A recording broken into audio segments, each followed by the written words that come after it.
Hello and welcome back to another Football Commentaries live stream. We're here for the game between Tottenham and already relegated Sheffield United.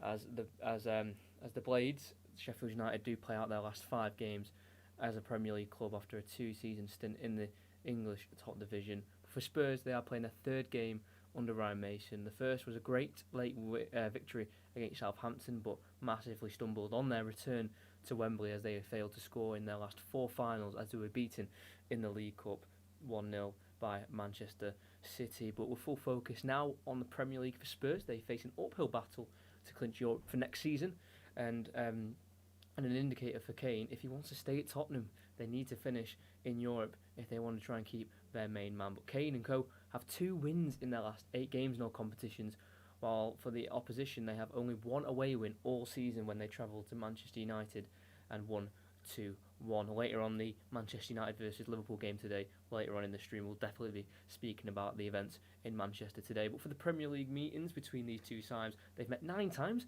and they've all been even results: 3 Tottenham wins, 3 draws, and 3 wins for Sheffield United. But despite the head-to-head record on paper, despite the head-to-head record being as even as it is, on paper you do think Tottenham should win this game. So will leading scorer Kane dagger the Blades in London, or will the travellers from Sheffield shock the Premier League system?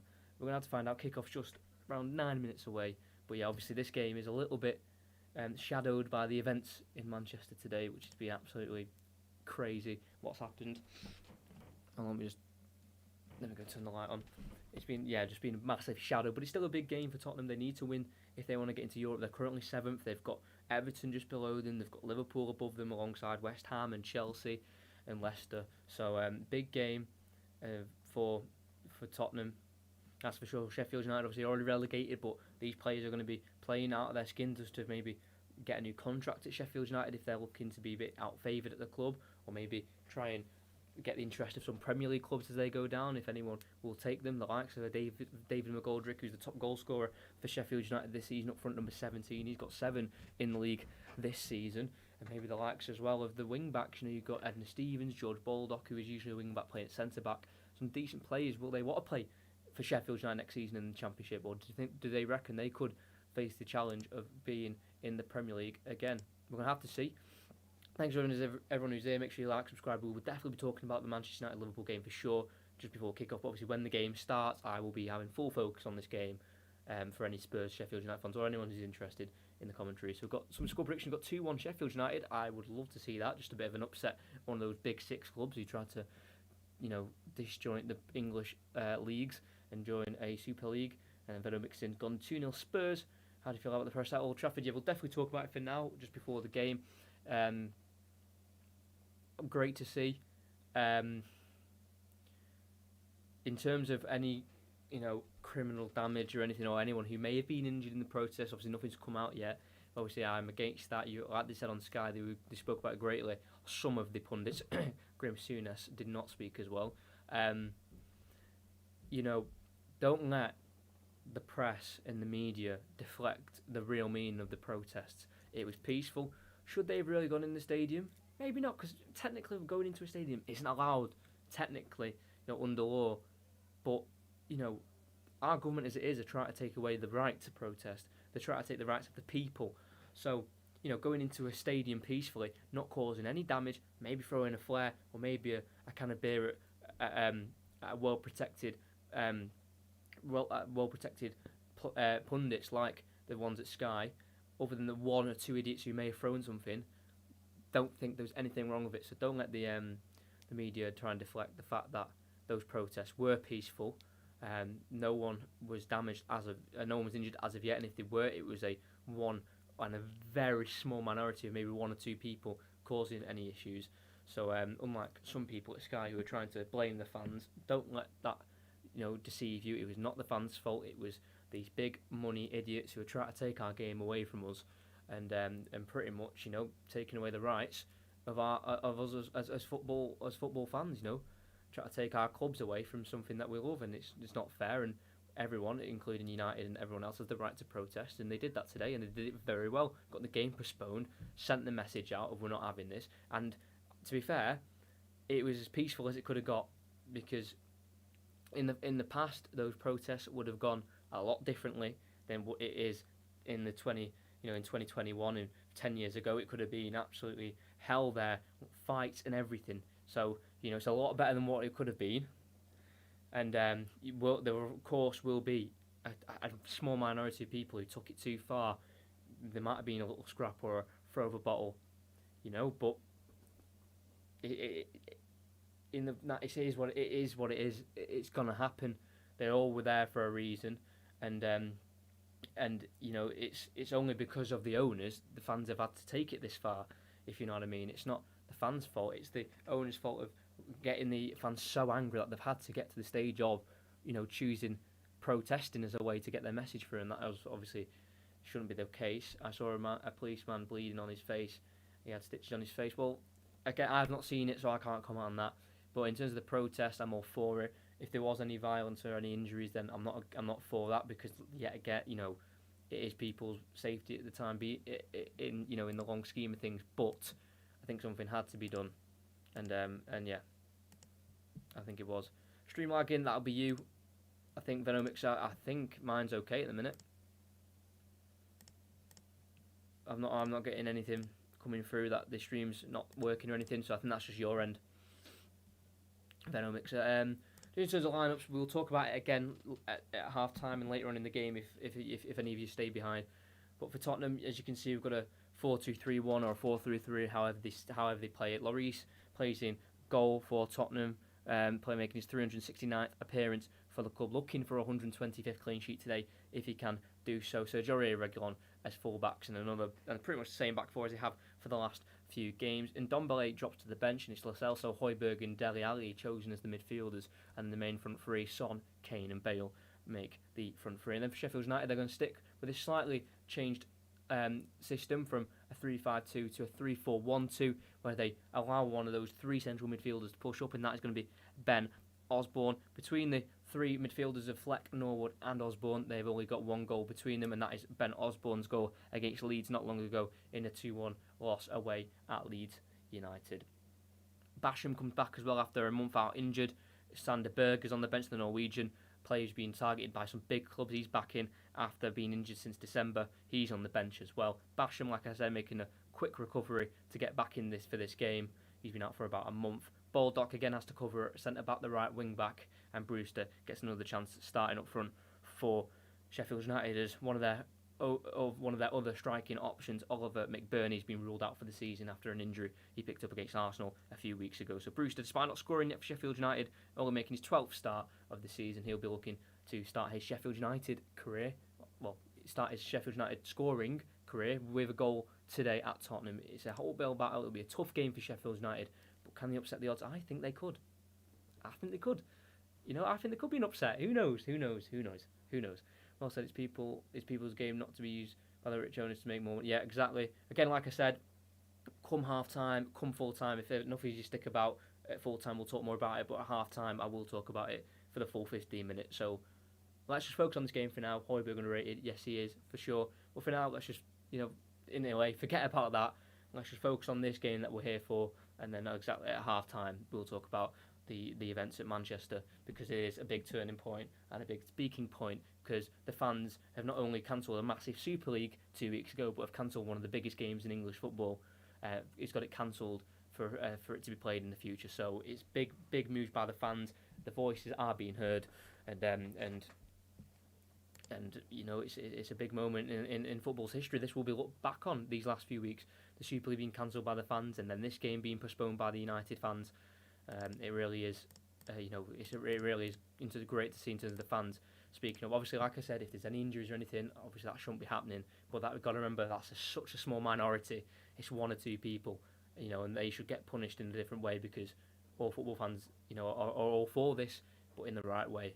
And no injuries should be taking place. But you've got to remember, it's a minority. It's not everyone. Don't let the media trick you. It is not everyone. It's a small minority. But for this game, got a bit of Sunday hair going on. Not really done anything today. I'm just literally seconds away from kick-off. We've got Andre Mariner, the referee, blowing the whistle. The players taking the knee again for no room for racism. Obviously, they've got that social media boycott this weekend. No clubs or a lot of sports and a lot of players have boycotted social media in a way of showing that there is no room for any discrimination or any bullying or any abuse online at all. As Sheffield United kick off, kicking left to right, Tottenham right to left. Sheffield United send a diagonal out towards McGoldrick on the right hand side, just over his head, out for a throw in for Tottenham, and we are on the way here at the Tottenham Hotspur Stadium as Sheffield United pick up a throw in as Dele Alli and Reguilon can't figure it out between them both to keep the ball between them, and they lose it to a throw in as Sheffield United back in possession in the Tottenham half. But if you've got anything in the comments you want to ask during the game or say, then please do. But obviously in terms of the United thing, I will be talking about that at half time. Brewster gets the ball down the right hand side, crosses it over towards Edna Stevens, who puts it in the box towards Ben Osborne. Can't get it away from Alderweireld, and Ore can find Dele Alli, now out to Gareth Bale. Knocks it back into the 18-yard box for Alderweireld. Switches it across to Sergio Reguilon. It's a great ball by the Belgian over to the Spaniard. And it's now Pierre-Emile Højbjerg in the Tottenham half. Reguilon back to Eric Dier. Which derby do you think is the most fierce derby in England? Man United, Liverpool, it's got to be up there. No, it's not. It's a more of a rivalry than a derby. I know they do. They are, situated close to each other. As Sheffield United have got the ball here, as Tottenham lose it with possession. It's now Baldock over to Norwood. Tries to get it towards Bogle, but it's Reguilon who snatches it ahead of him, and it's now Son to Højbjerg. Back out wide to Reguilon as we're in the final third here. As Tottenham look to get an early lead with Heung-min Son looking for the ball into the box. Finds Harry Kane who can volley it, and it's a great save by Ramsdale as he struck it from 8 yards out, but Kane was offside, says the linesman, and it wouldn't have counted anyway. But it's a great save from Ramsdale, the 22-year-old goalkeeper, as he's had a bit of a hard season in terms of shipping goals. He's made some good individual saves, but as a team, it's not been the greatest seasons for Ramsdale. But Kane, who just ventured into the box, he lost his marker of Basham, and there's an argument that it could have been onside. If the goal had gone in, it may have counted, but it doesn't matter in the end because the ball was saved by Ramsdale. And Kane looking to add to his goal scoring record this season of 21 in the league, 31 in all competitions, and he struck it from around 7 or 8 yards out. It was towards Ramsdale, so he didn't have to do too much to keep it to save it, but he kept it out of the net, and that was the main thing.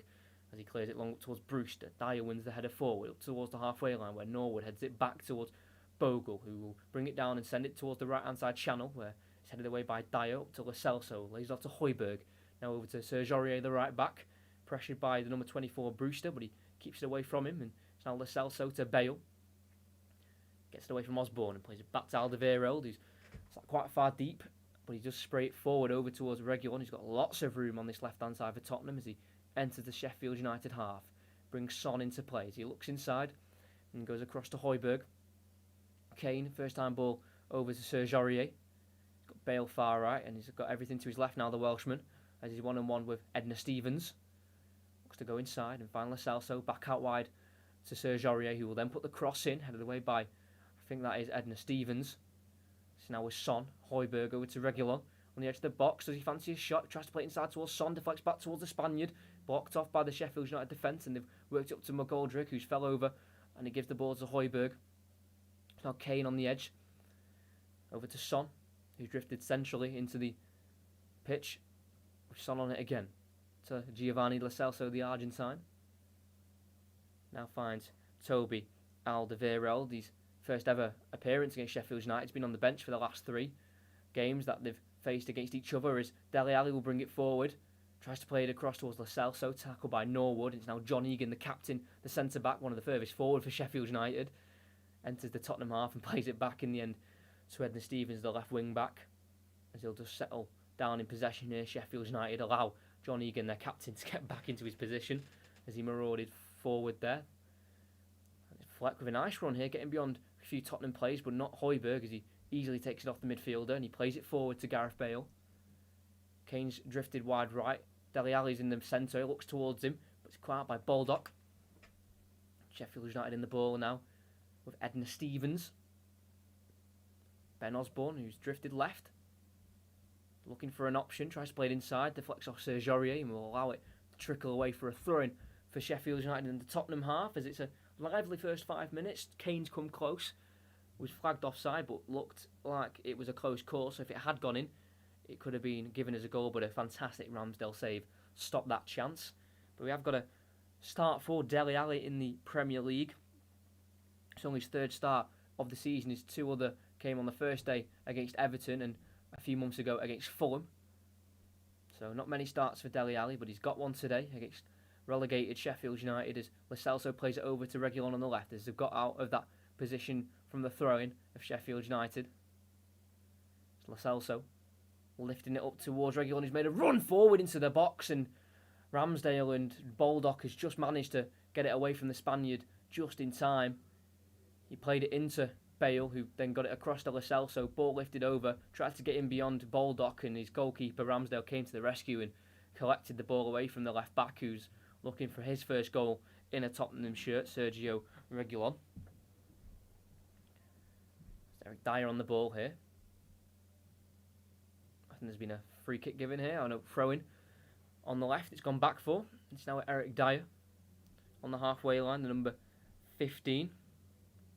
He's got the full 90 minutes in the last 3 games, but a misplaced ball to Højbjerg gives it to McGoldrick, and they could take notice of this Tottenham as they need to stub out any mistakes, because McGoldrick did get forward there and on the edge of the box struck a left-footed strike, but it was always going wide. It was quite poor in the end from McGoldrick. Poor pass from Dier. McGoldrick could burst away. He had options to his left, but decided to go on his own, and a weak left-footed strike just meant Lloris could watch it go wide, as that's a chance missed for Sheffield United, because there won't be too many mistakes from Tottenham as they'll look to stamp them out of the game, because they can't be dropping points to Sheffield United, because that would be a real embarrassment for Ryan Mason's men.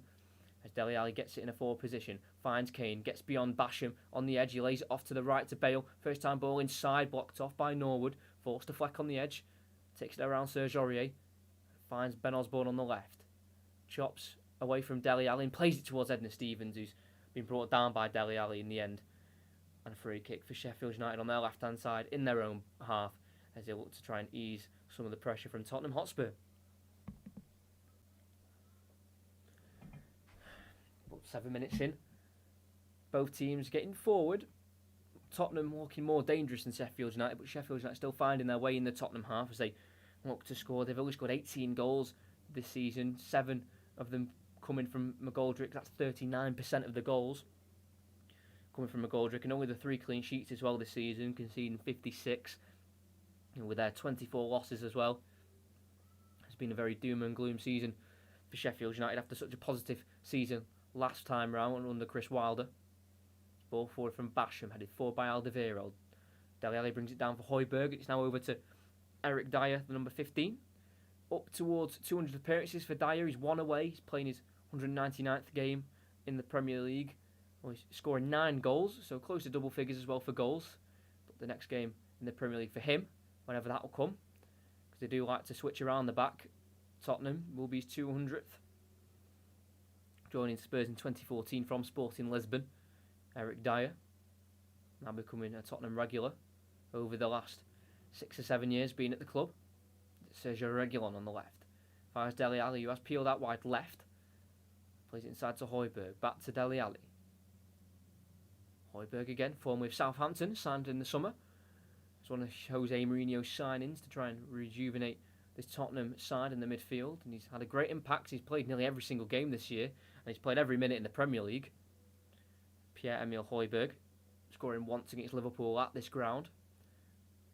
Serge Aurier, marauding forward, playing it back to Gareth Bale. It's now Giovanni Lo Celso. Højbjerg forward to Gareth Bale, towards the edge of the box. He's got pressure from Edna Stevens and Norwood as he looks to try and get in between the both of them, but he's been challenged by Edna Stevens, who's won the ball back for his side, and he can only clear out for a throw-in for Spurs as he looked to try and get a deflection off Bale. But the Welshman got himself out of the way as it's Dele Alli. Back we go towards Dier on the halfway line. Forward to Lo Celso. Back to Eric Dier once again as, like I said, Spurs only 2 wins in their last 8 games in all competitions, 4 of them being losses. They want to change that now with Kane chopping onto his left foot, trying to poke it towards Ali. Tackle by Basham as he brings it away, pokes it forward to Fleck. Gets it away from Højbjerg, but not Lo Celso, but he's been given as a foul anyway, as I think he was just caught there by Højbjerg as he went in on the challenge on John Fleck. And again, pressure just relaxed for Sheffield United.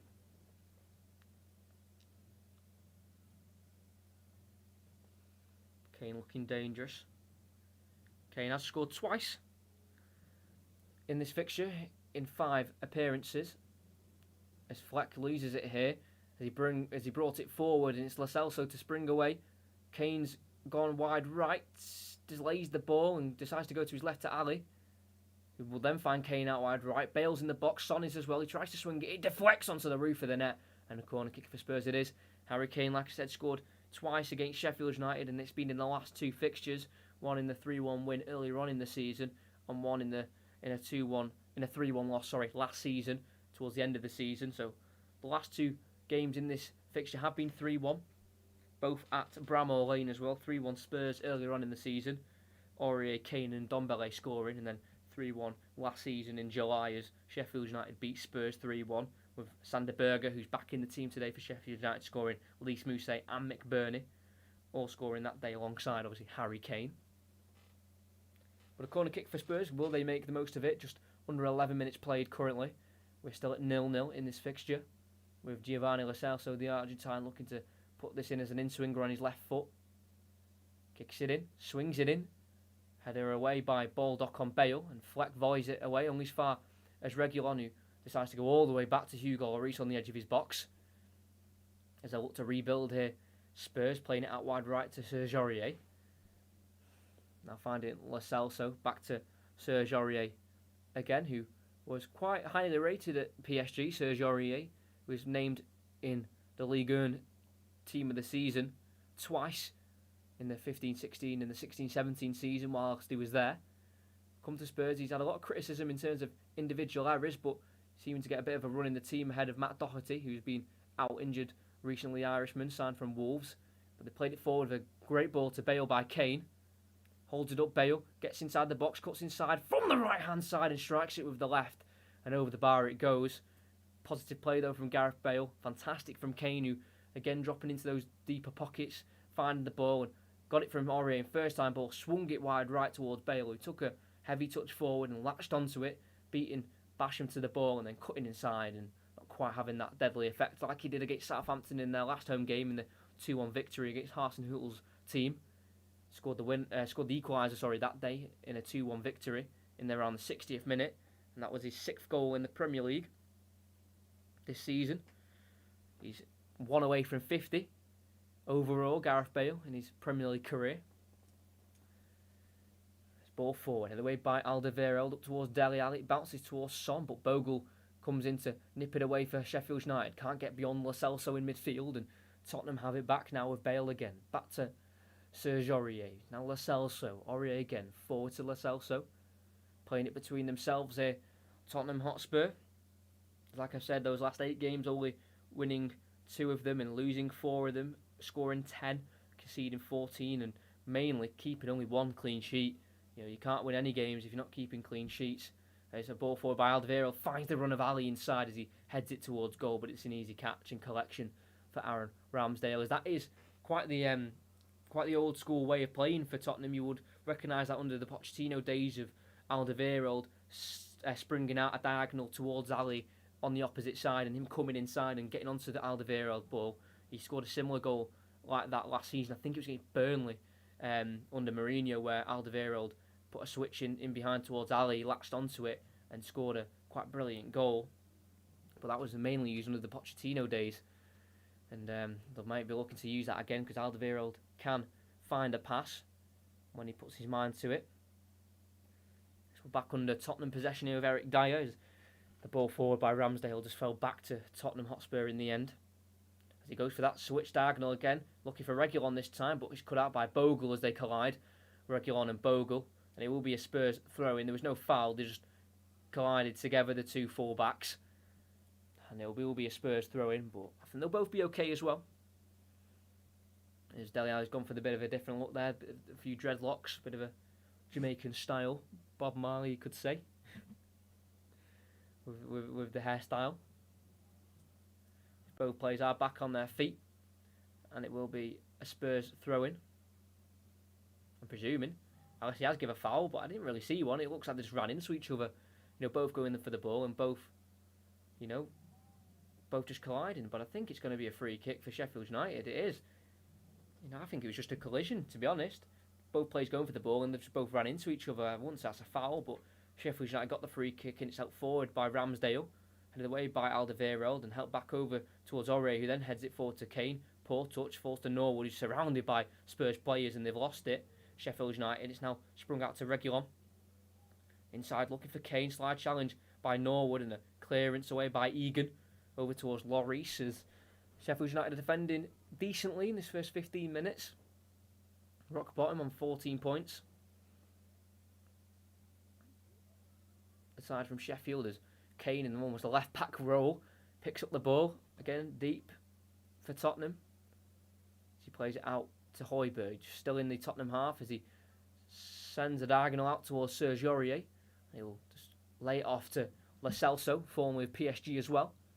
Lifted ball forward, looking towards Kane, but Basham heads it out wide left to Edna Stevens as he lifts it down the line up towards McGoldrick, who brings it down looking for Osborne, but he won't get there first, but he will get there second as Dele Alli loses it, but then they've won it back with Serge Aurier, played over to Son on the edge. Does he decide to shoot? Yes, he does on the left foot, and it's a strong right hand from Ramsdale to tip it behind for a corner. Heung-min Son looking to score.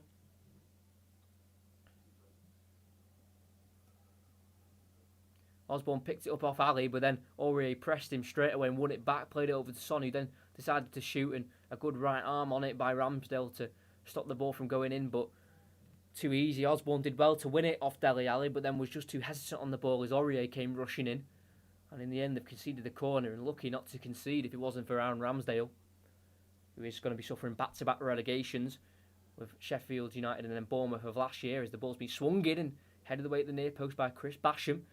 Lo Celso will give chase, but will be Reguilon to try and win it as he's pressured by Ryan Brewster. There's a foul in there, but will continue as Tottenham is still in possession with Eric Dier, who's coming back from the corner kick. Alderweireld now. Højbjerg again. Aurier. Højbjerg. Forward to Lo Celso. Swung towards Reguilon. Won by Jaden Bogle. It's now Brewster who plays it back to George Baldock. It's now over to Chris Basham, who was at the Newcastle Academy when he was younger.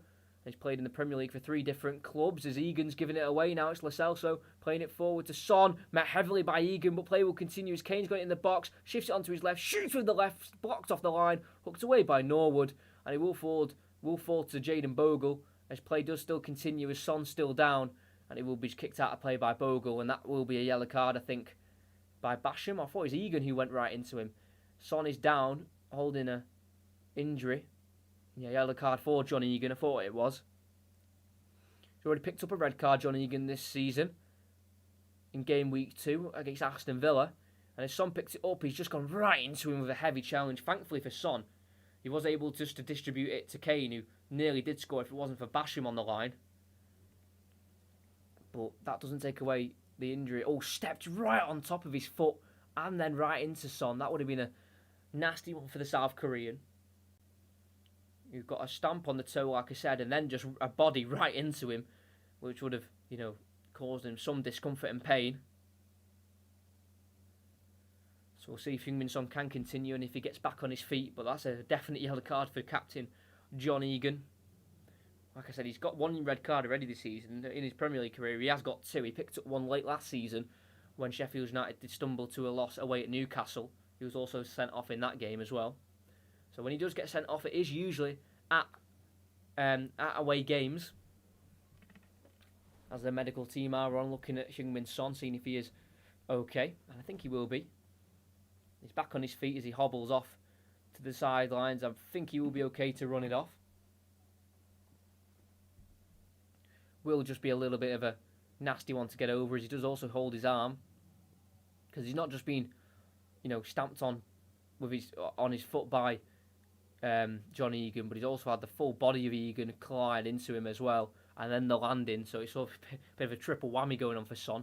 So he still holds that right arm, which I think is the most dangerous part for Tottenham. It's not the top of the foot that he's really bothered about, Son, it's just him holding that right arm. They have got changes that they can make if he can't continue, the likes of Stephen Bergwijn and Lucas Moura, who are on the bench, alongside Eric Lamela. We are back underway, and Son's back on as Højbjerg picks up a misplaced ball and he looks to try and feed through Son, but the ball's just too heavy and it falls over to Ramsdale. Son does look okay again. Baldock had it, played it forward, it was cut out by Højbjerg, and he lifted the ball towards Son, who was onside, and he couldn't quite bring the ball down as he lifted too high above his boot, and he did fall to Ramsdale in the end. And Sheffield United survived again, 20 minutes in, and they play out from the back now on the edge of the box with Chris Basham. Goes out wide left to Fleck. Leaves it for Edna Stevens, who then lifts it over the top where Brewster will give chase, but too much on it. Hugo Lloris can collect easily and throw it out quickly towards Sergio Reguilon, who will go back to Eric Dier. As Tottenham are back in control possession of the ball. Coming off the back of that 1-0 loss to Manchester City last Sunday in the Carabao Cup. An 82nd minute Laporte header was the difference back on the 25th of April. Obviously now going into the month of May, the closing stages of club football until we've got the Euros in the summer. Eric Dier will be one of those players who will try and get on the plane for England. And so is Dele Alli. I don't think he will, but it could be a late contention as it's now a 26-man squad, not a 23. So Southgate giving more places to give more opportunities to players. Here's Dele Alli, plays it forward to Son. Gets beyond the challenge of Fleck, but not Norwood, and pulled down by the Northern Irish midfielder. And a free kick it is for Tottenham as it just slows the play down a little bit, but they've got straight on with it with Giovanni Lo Celso. Aurier, halfway into the Sheffield United half. Side to Lo Celso, back to Toby Alderweireld, forward to Højbjerg. Then Alderweireld again, the experienced Belgian who has played 107 times for his country. Toby Alderweireld, been at the club now for coming up to 6 years. Great servant for Tottenham Hotspur. Toby Alderweireld, given a contract extension last year, unlike his teammate or former teammate Jan Vertonghen, who decided to part ways with Tottenham and join Benfica. It's now with Lo Celso. Højbjerg. Aurier's making a run in behind, and he'll look for him, and he can't quite find the Ivorian in behind, and it will go for a goal kick for Sheffield United as yet again they survive another slight scare from a Tottenham attack. Not quite being as ruthless as you would like Tottenham to be right now, playing against a relegated side already, heading for the Championship. But last fixture as well, it's important to mention, Sheffield United will be managed by Chris Wilder, Tottenham will be managed by Jose Mourinho, but fast forward from January to now May, we've got two interim managers of Ryan Mason, aged 29, and Paul Heckingbottom of 43, the under-23 Sheffield United manager, who's being linked with the permanent job alongside the former Bournemouth manager who got sacked earlier this year, Jason Tindall. So that could be a bit of a duo that they could see as the future of Sheffield United for the time being. As Dele Alli's got it now, as John Egan gave the ball way too easy at the back for Sheffield United. Now Son, Ali looking out wide. Dele Alli for Sergio Reguilon, but the ball too far ahead of the fullback. And the throw-in it is for Jayden Bogle on the right-hand side of Sheffield United.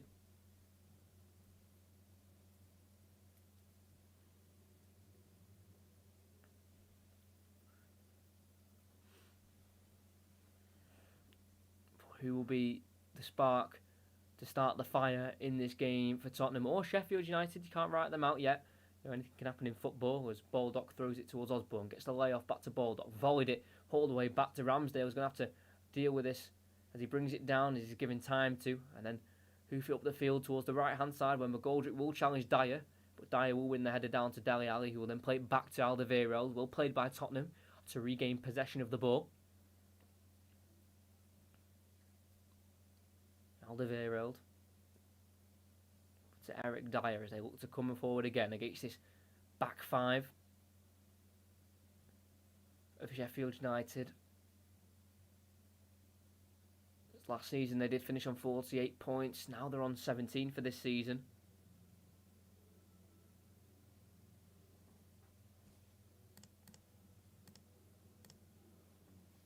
John Egan over to Basham. Yeah, sorry, they are on 5 wins, not 4. Sheffield United after picking up that win against Brighton 1-0 in their last game last Saturday night. So I do apologise if I said that wrong.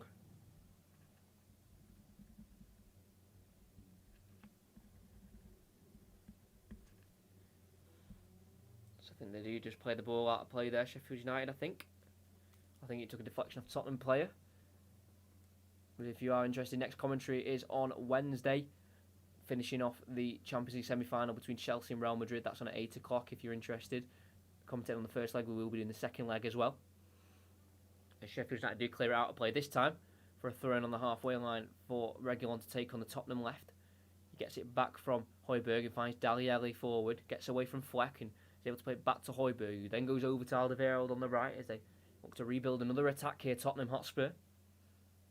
The club founded in 1882. Tottenham's a rich vein of history, which was tried to be destroyed by Daniel Levy, but the fans didn't allow it, with those protests last week by all fans, and obviously continued again today through Manchester United. Ball forward by Dier to Son. He's allowed to run at the Sheffield United defence and release Reguilon on the left. Gets it through the legs of Bogle and then pulls it across over to Kane, who will hit it first time, unlike him on the left foot. To hit it that far over, it must have bobbled or it's hit his standing foot as he struck it. I'm going to have to look at that again, but it's placed right over the crossbar by Harry Kane. Great from Reguilon, getting forward, getting beyond the right wing back, laying it over to Kane. As he swung at it with the left boot, he's really just misjudged that in every way. And as he's kicked it, I think he's hit it off his right foot, the right standing foot, and like I said, just ballooned right over the crossbar. And a goal kick for Sheffield United is, as Tottenham do search for their, first clean sheet in their last 5 games. And if you're gonna, cancel that out, you would be thinking you would be keeping a clean sheet against the lowest scorers in the league, Sheffield United.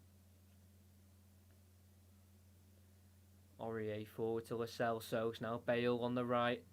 Inside towards Kane, cut out by Basham on the edge. Great defending by Chris Basham, but lost by Brewster as he can't hold it up. Bale can't also hold it up for Tottenham as Sheffield United now have it back with Basham. Sprinting forward, then laying it off wide left to Ben Osborne, formerly of Nottingham Forest. Finds Fleck, who then hurries it away towards Ryan Brewster.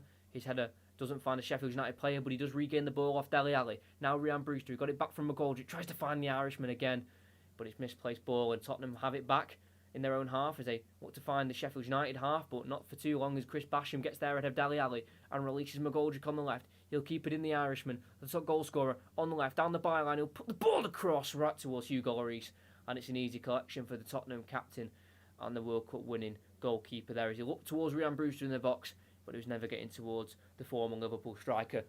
That's a ball from McGoldrick. It just wasn't quite good enough as they did break away there after Tottenham being sloppy again in possession. Hopefully City-Chelsea final. Well, hopefully for the English game it would look really good for us. Another all-English final in the Champions League. But work to do for both Chelsea and Madrid if they want to get through. Won't be easy for either team. As Chelsea did win against Fulham yesterday. And also Madrid. I think they both won 2-0 actually as well.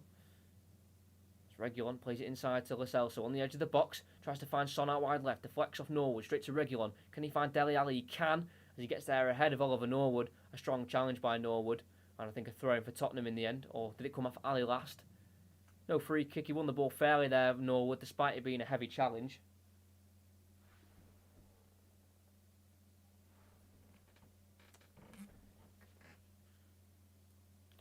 It's going to be a Sheffield United throw-in on the right as Norwood put the challenge in on Ali and he hit the Tottenham attacking midfielder last as he heads that or kicks that out for another throw-in for Sheffield United. Ali as he got there ahead of Norwood.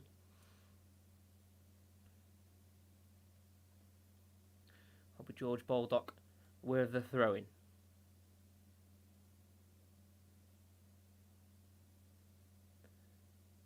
Throws it into Osborne, who chests it back to Baldock, who will then try and clear down the line with his left foot. But it came off Dele Alli last, and it'll be another throw-in for Sheffield United.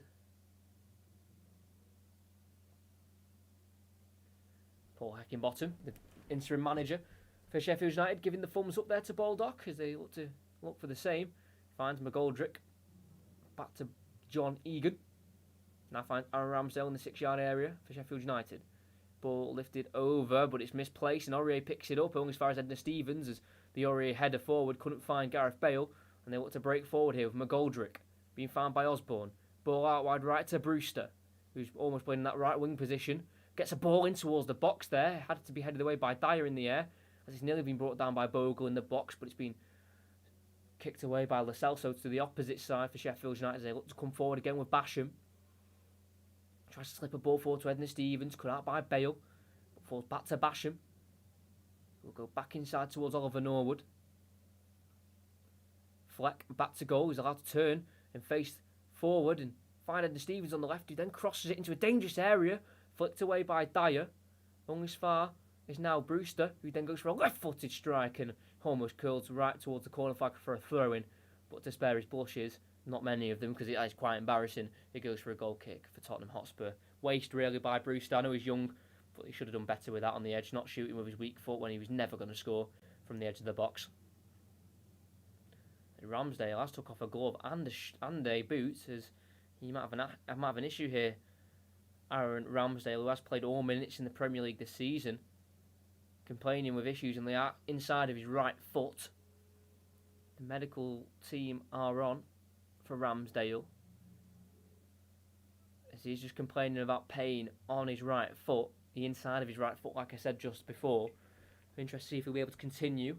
I've got 15 minutes left of this first half, where Tottenham have still not broke down the Sheffield United defence, despite coming close with Kane and Heung-min Son, not yet getting past this man, Aaron Ramsdale. As he looks to be getting back on his feet, putting on the right boot again. So I think he'll be okay. The goalkeeper, the substitute goalkeeper, is Wes Foderingham, 6'1", number 18, is 30 years of age. Was signed from Rangers in the summer. Only played once for Sheffield United this season, and that was in the Carabao Cup against Burnley. So, not many games for him, Wes Foderingham, but I don't think he'll be needed. The substitute keeper is Aaron Ramsdale, has got his right glove on, his right boot back on, as he'll look to try and continue. As we're back underway with Reguilon on the ball for Tottenham Hotspur. Back towards Eric Dier of Tottenham. Spent 18 months at Everton between January 2011 and July of 2012.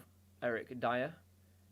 And that was on loan whilst he was at Sporting Lisbon. And then obviously 2 or so years later he then joined Tottenham Hotspur. Mainly played his football in the Everton under-23s back then. Played 14 times for the under-23s apparently, according to stats. Didn't score for Everton. Obviously wasn't signed on a permanent or anything. Went back to Sporting for another couple years, where he did play centre-back quite often in his days at Portugal, but then also did play midfield. Eric Dier is Pierre-Emile Højbjerg, formerly of Bayern Munich as well. The Danish international. Did see Zinedine Zidane as his role model. Højbjerg is a Zidane-like pass by Alderweireld. Couldn't quite find Bale as Basham got there ahead of Gareth Bale, and Sheffield United are back in possession. Playing inside to Norwood. First time forward, down wide left towards McGoldrick, who holds it up on Alderweireld and gets it back inside to Norwood. Forward to Osborne. Nice play here from Sheffield United. Breaking away from the Tottenham players as they've spread it out wide right to Bogle. An early crossing towards Brewster, cleared away by Dier. All the way back over towards Bogle, who's been given it by a touch forward by Baldock, and it's now back to Baldock by Bogle. He looks to go inside, find a pass. First time by Stevens towards Bogle, who's then got it under control, surrounded by Tottenham shirts, but just about gets it towards Norwood, who then crosses it in. It's an inviting ball. Goes past Brewster and all the way across towards John Fleck on the left, towards the byline. He's one-on-one with Aurier. Finds McGoldrick in the box, tries to lay it back off towards John Fleck, but just seen away by Serge Aurier, who will then bring the ball away. Play it down the line towards Bale, cut out by Edna Stevens, and a throw in for Tottenham Hotspur. But a great ball there by Norwood on the right. If Brewster was just a bit more committed to the cause, he could have gotten the end of it. Beautiful first time ball by Norwood, swung it right in there, but Brewster just stopped his run. No idea why. If he'd committed, like I said, he could have probably got a head on that maybe, and diverted it towards goal. Bale wins a free kick, as I think he's just pushed in the back there from the throw-in.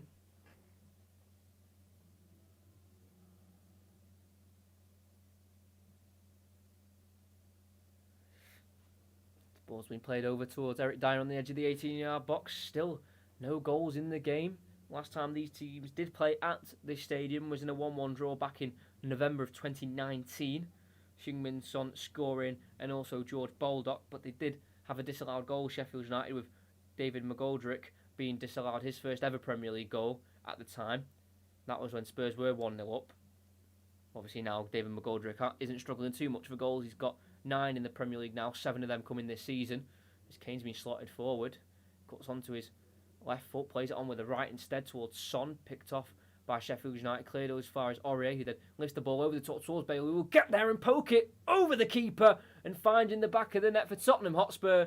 And in back-to-back games at this stadium, Bale strikes for Spurs, and finally they breach that Sheffield United defence through a fantastic Aurier pass, a beautiful Bale finish, and they do finally take the lead against the bottom club Sheffield United. It's a great pass by Aurier's. Kane was found by Lo Celso before, pulled it back towards Son. It was blocked off by Egan, and it fell to Aurier, who then lifted it towards Bale, well onside, got in behind, around 5 yards out. His left foot just got there ahead of Ramsdale as he did come and try and close down the angle, the goalkeeper, but not enough as he allowed Bale to get his foot to the ball first and find a bit of space behind Ramsdale to fit the ball into the back of the net and to give Tottenham a lead against Sheffield United. They haven't been too dangerous, Tottenham, but that's the first time they've really got in behind the Sheffield defence with a real bit of, intent, and they have scored again. Gareth Bale with his 7th goal in the Premier League this season, and Tottenham are finally in the lead at home against Sheffield United. As the ball was played forward, I thought Ramsdale may have got there first, but Bale just using that pace he's got and just stretching his left leg to get there ahead of Ramsdale, getting it over the goalkeeper and finding the back of the net. Like he always does, Gareth Bale. He might be 31 years old and suffered a lot of injuries, but finally for the Welshman, he has struck for the 7th time in the league and for the 50th time in his Premier League career. He's now hit 50 for Tottenham in the Premier League.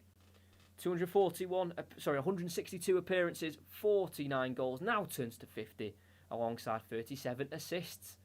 Not a bad record for Gareth Bale as Kane swings it over to Gareth Bale on the right-hand side. Does he fancy a 51st goal in the Premier League? No, he plays it forward to Aurier, who does a few step-overs and plays it off Chris Basham last, and out for a corner kick it goes.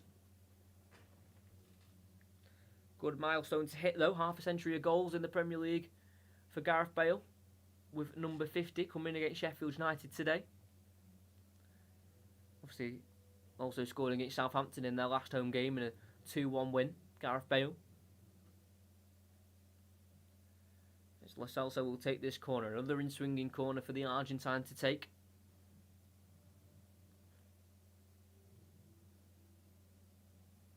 Swung in nicely, dangerously, but headed away on the 6-yard line by McGoldrick. Out for a throw in on that Tottenham right.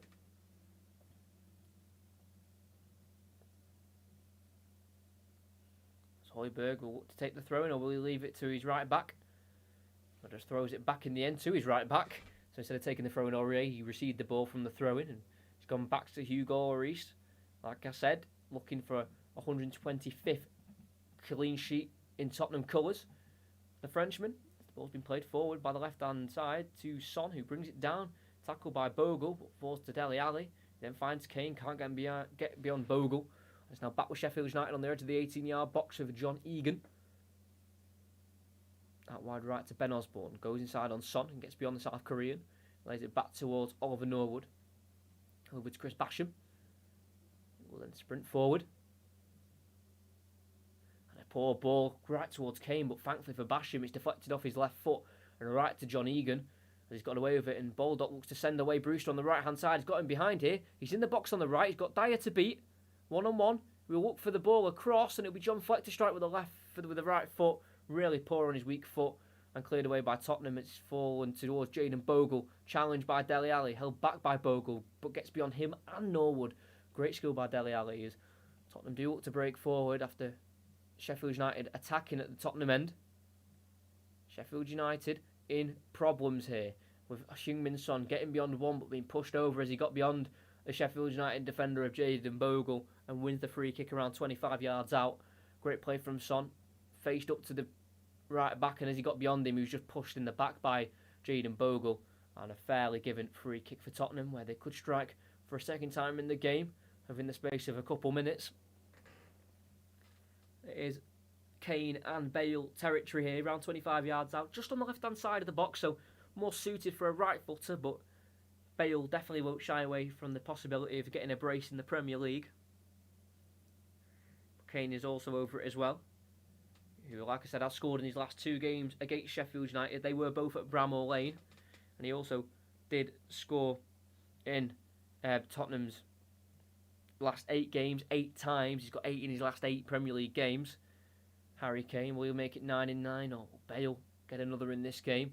It's not a bad option to have, is it? Kane or Bale? It will be Kane on the right foot, strikes the wall, comes back to Kane, who then strikes it again, and well wide it goes, and a goal kick for Sheffield United.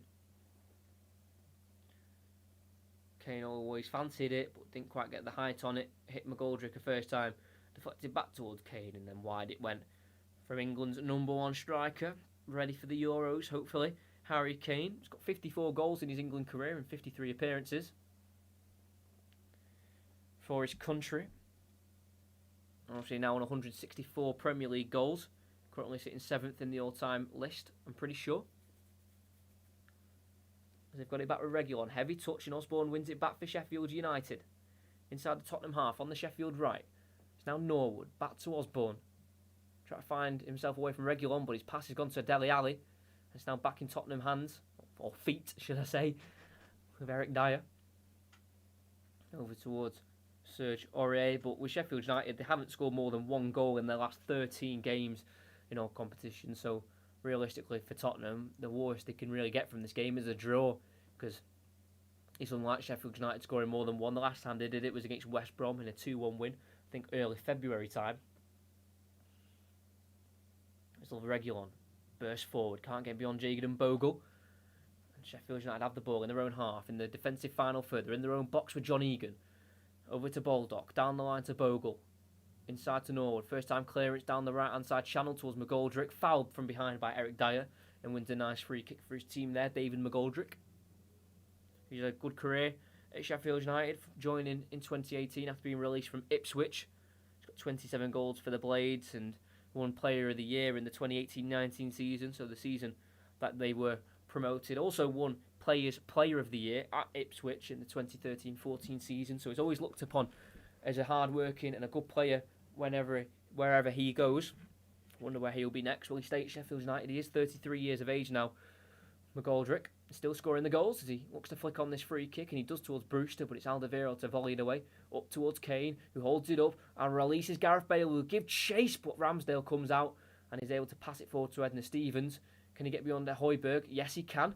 Edna Stevens enters the Tottenham half, checks back, and then looks to go forward again and runs out of pitch in the end, and Andre Mariner signals for a throw-in on the halfway line for Tottenham Hotspur. Unlucky there from Edna Stevens, the Irishman.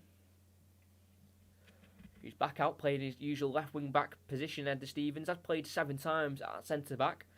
A bit like George Baldock, who's also having to fill in at centre back, the usual right wing back. He's playing alongside John Egan at the back with Basham. Throw in for Tottenham as Reguilon looked to clear it down the left, but it came off Osborne and away for a throw in.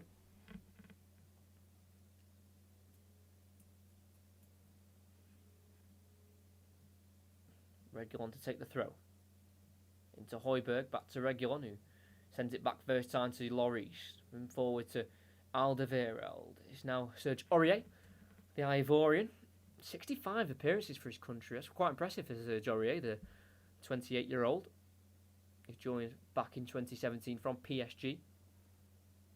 Some big games, though, coming up for Tottenham. They've got Leeds away, Wolves at home, Aston Villa at home, and then finishing off with an away trip to Leicester on the 23rd of May, so 3 weeks' time.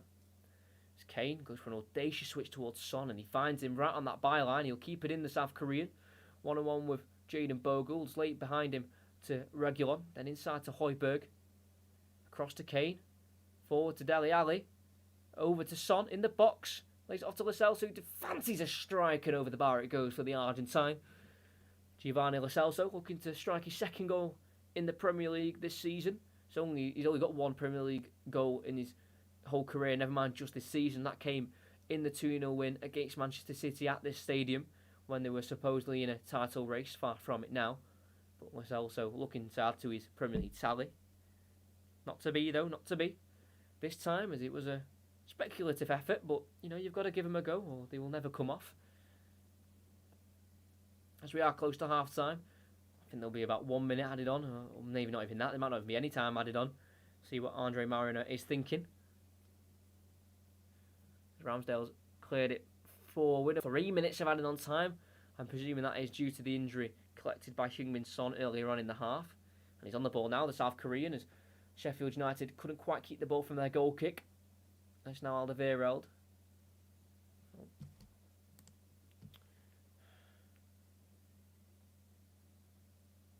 Sorry for any buffer in there. We should be back now. Kane in the left wing position goes inside to Dele Alli.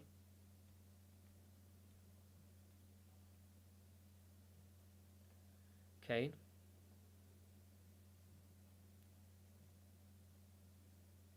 Back it goes to the halfway line to Højbjerg. Chip forward towards Lascelles, so his touch goes towards Son on the penalty area.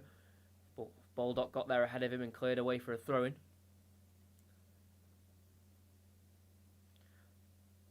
Aurier throws it back towards Alderweireld. It's now Højbjerg. Forward towards Ali, caught late behind by Baldock, and a free kick it'll be for Tottenham Hotspur. Quite far out, so not a shooting possibility, but a crossing chance for sure.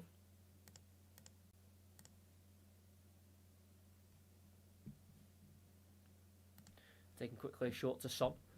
Works it to Reguilon, former left back of Real Madrid. Nice completed 1-2 with Harry Kane there, and it's now been worked to Dele Alli. What play this will be, what goal this will be as Ali strikes on the edge of the box. And it's an easy save for Ramsdale, but some nice 1-2s there completed between Son and Kane, showing that understanding. And Kane has said in a recent interview, that understanding of Son, himself and Son, just comes naturally because they've both got good footballing brains, he said. And, that's pretty clever play from both of them to get out of that sticky situation. Nearly ended in a goal, but Ali's strike was just a little bit too close to the goalkeeper, as Ali's won a free kick here inside the Tottenham half on the left-hand side, as he was just brought down there by, I think it was Ben Osborne.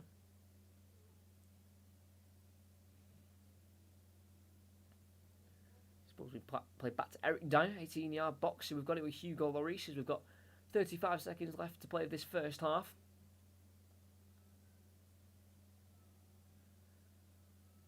Alderweireld brings it forward. Like I said, first ever appearance against Sheffield United, because in the last 3 appearances they played between each other since the return in the Premier League for Sheffield United, he was on the bench for every single one, not even picking up a minute of football between Tottenham and the Blades. There's now Højbjerg in the Tottenham half. Reguilon back to Eric Dier. They're being forced back by Sheffield United's press, which is great to see. It's now Alderweireld coming up towards the 48th minute, as it's Alderweireld on the ball.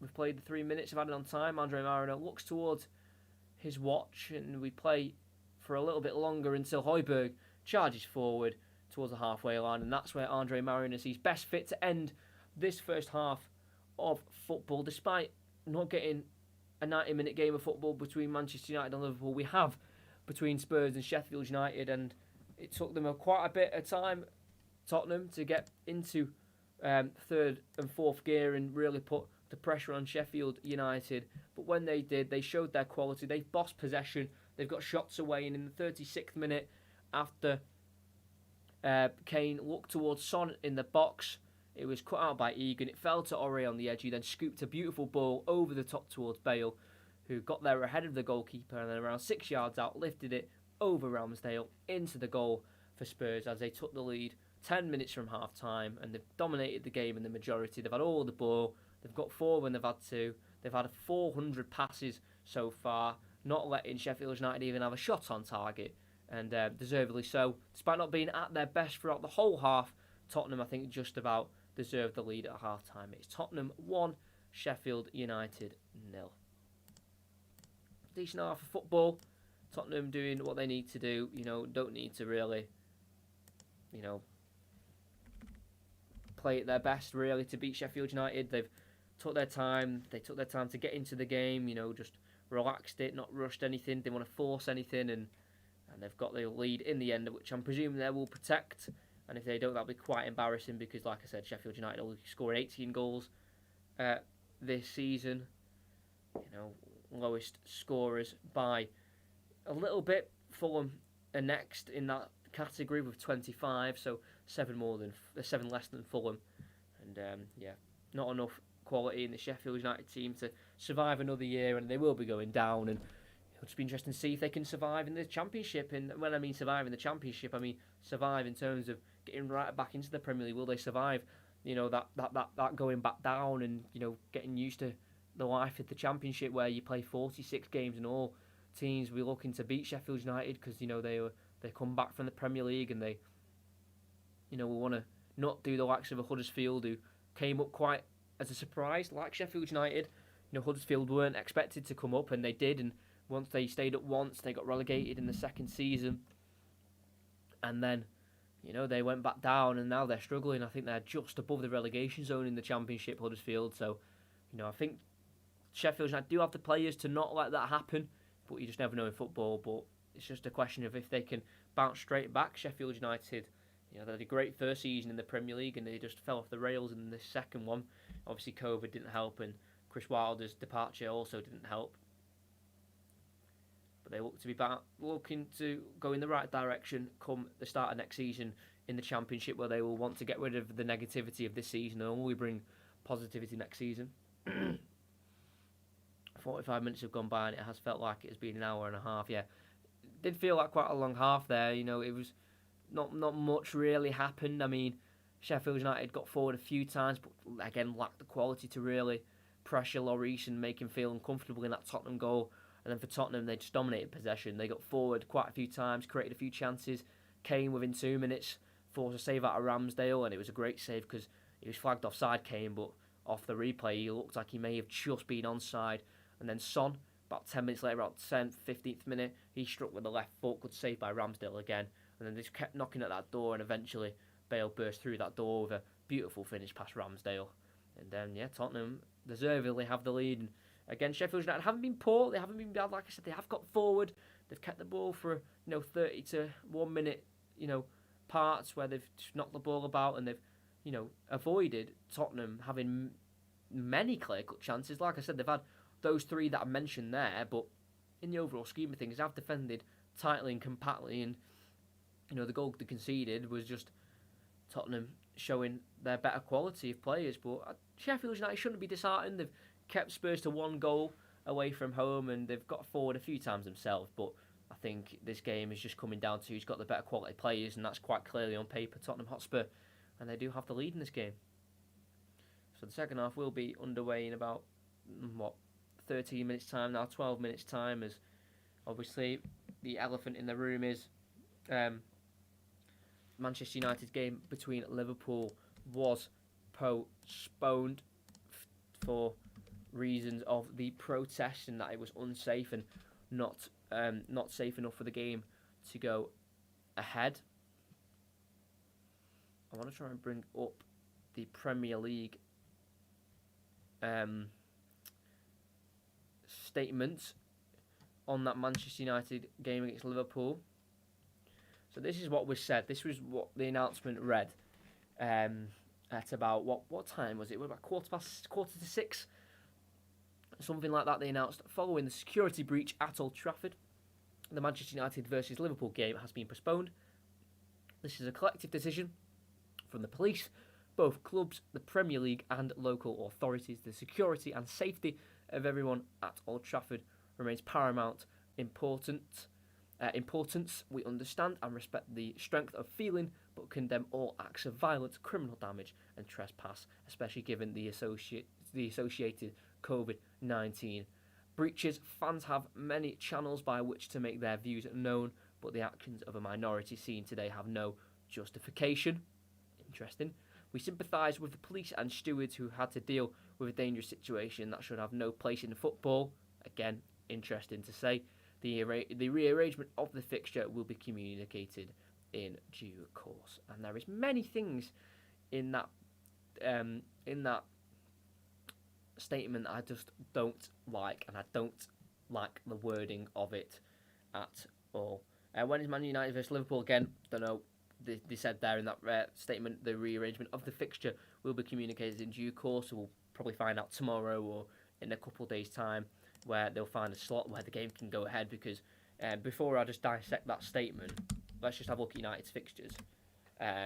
Obviously got Roma on Thursday, can't do that. Then they have Aston Villa on Sunday on the 9th next week. Then they've got Leicester in midweek on the 12th of May in 10 days' time. And then they've got another midweek game, I think, against Fulham on the 19th of May, if I'm not mistaken. That's another Wednesday game. And then they've got a Saturday game against Wolves on the last day. So I'm not sure what's happening on that weekend of what will be the 15th and the 16th of May, because they've got Leicester on the 12th and Fulham on the 19th. There is a bit of a gap there where they could play on maybe they could play it on the weekend of the 15th and the 16th, but I'm not sure. But, it's just such a tight schedule, it's hard to really fit it in. But they're going to have to find a way. But, with the statement, let's just go through it, right? So, firstly, this was the collective decision by the police, both clubs, Premier League and local authorities. That is fine. They've all come together and come to an agreement that the game can't go ahead. And then they've said the security and safety of everyone at Old Trafford remains of paramount importance. Again, that is completely fair to say. Everyone's safety should be ensured. Whoever is within that ground, if they are working as a pundit, as a security guard, as a steward, as whatever, their safety should not be breached or should not be endangered at all.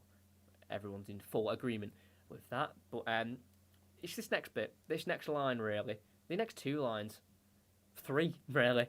I'm going to highlight it here so I've got it. So he says, we understand and respect the strength of feeling but condemn all acts of violence, criminal damage and trespass, especially given the associated COVID-19 breaches. Right. So firstly, they're straight away trying to deflect the blame onto the fans, saying it's their fault and not the money-grabbing owners at the top of the game, which have led to these protests. So let's not forget that. This is just the working class and the working class people and the people who actually earn their money and work hard for their money, protesting against something that are being taken away from them. So that's the first thing. They've, again, straight away try to blame the fans for this, which is completely wrong, and they've tried to blame it with using COVID-19 breaches, which is absolutely ridiculous because COVID is at the lowest it's been in the UK pretty much since the start of the pandemic. It's getting towards summer levels. There's barely a risk of COVID. It is 1 in 40,000 at the minute of getting COVID, and there was a couple thousand people there today. So again, I think that's a bit of a ridiculous thing to say, especially with all the protests going on in London about being given the right to protest. Now people in the government are trying to take that away from people. So again, I think that is a little bit ridiculous to say it, especially given the COVID-19 breaches.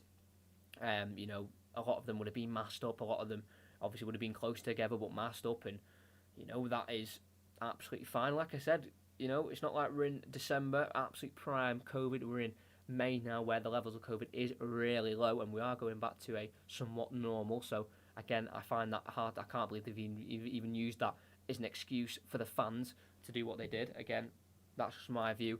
And like they said, we understand and respect the strength of feeling, but condemn all acts of violence. Like I said, remember those acts of violence, that criminal damage and trespassing. Firstly, the trespassing was to do with the stadium, and that stadium being being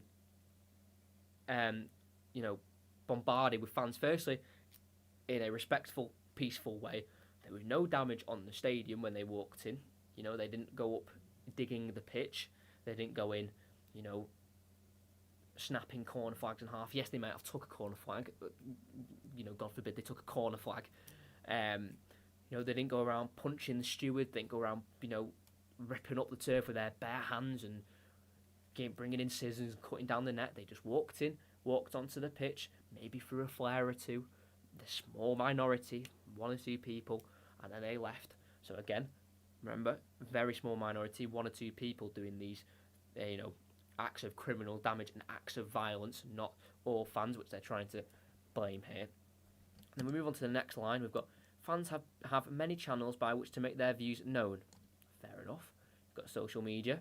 There's currently a social boycott on social media, so not really the greatest of places to, make your views known when, you know, football is boycotting social media. So what's the best way of doing it is, take actions into your own hands and do it in person. And then the second half of that line is, but the actions of a minority seen today have no justification. So what about the acts of the owners who then decided, you know what, we don't care about the history of these clubs. We don't care about the other hundreds of clubs in England who rely on us to be in the league to generate the money which can be passed down to all the clubs in this league. The actions from them is that's got no justification within football. But as soon as we act on it and we react and we try and make our presence known in the game as fans, oh no, that's got no justification. We're not allowed to do that. We're not allowed to, rush a stadium very peacefully and not really cause much harm. No, we're not allowed to gather in thousands outside the stadium to just let our presence known to these money-grabbing owners who are literally taking our game in front of our eyes. Oh no, that's let's just ignore that for now. But the fans, no place for that kind of action at all. Bear in mind, very few injuries, and I don't think any arrests were even made. So the fact they've even said it that the minority actions have no justification. Bear in mind, flares being thrown and bottles being thrown. That happens all the time. Just look at Liverpool, for example, when they won the league, throwing bottles and fireworks at certain areas of Liverpool. When City in the Champions League a couple of years ago and in the Premier League went to Anfield, bottles being thrown. And remember, even against Madrid, as early as Madrid, Liverpool throwing bottles at the coaches. So, let's not make it a massive thing now. It's happened today. It happens all the time. Flares being thrown at people and bottles. It's just it's just what happens. Should it have happened? No. But they can't make it out to be a big thing now, just because it's happened in this moment, in this action. It's ridiculous. And then again, we sympathise with the police and stewards who had to deal. Firstly, the police and the stewards I think did really well because it is, quite a dangerous. Especially the stewards who would have been a bit like, whoa, what's going on? I didn't pay for this. So fair play to the stewards and the police, which is their job to control situations like this. Has to do with this, with a dangerous situation. Dangerous, peaceful protest, they've labelled as dangerous. That should have no place in football. So what about these owners, again, who tried to strip away the English game of football? Their actions have no place in football. So why are you blaming it on the fans who are just reacting to what they've done? If they didn't do what they did, this would not have happened. So again, let's not try and blame the fans. Let's get behind the fans who are trying to survive or keep alive the English game. Not these owners who are trying to take it away from us. Us fans are reacting like to try and keep it. To try and make sure these people at the Premier League keep their job. If this Super League goes ahead, the Premier League is gone. The people who are writing this statement, their job's gone. So that's another reason for me why I think that statement there, that should have no place in football, is ridiculous. And then obviously they've said the rearrangement of the fixture will be communicated in due course. So yeah, that's my thing for that Premier League statement. I think it's an embarrassing statement. I think it's just an embarrassing statement, and that's my thoughts. And the second half is about to get underway. Kick-off between these two sides is about to get started again. I will look at the chat in a second. Let me just get the timer started. As Dele Alli will be kicking off. Tottenham kicking left to right this time. Sheffield United right to left. As we're just waiting for the whistle of Andre Mariner. We've got that. Ali kicks it over to Eric Dier at the back. Plays it over to Serge Aurier at right back. Into the midfield to Lo Celso. Back to Alderweireld. Over to Aurier. He's been pressed by Burke. The substitute is Fleck just catches, I think, Lo Celso late there.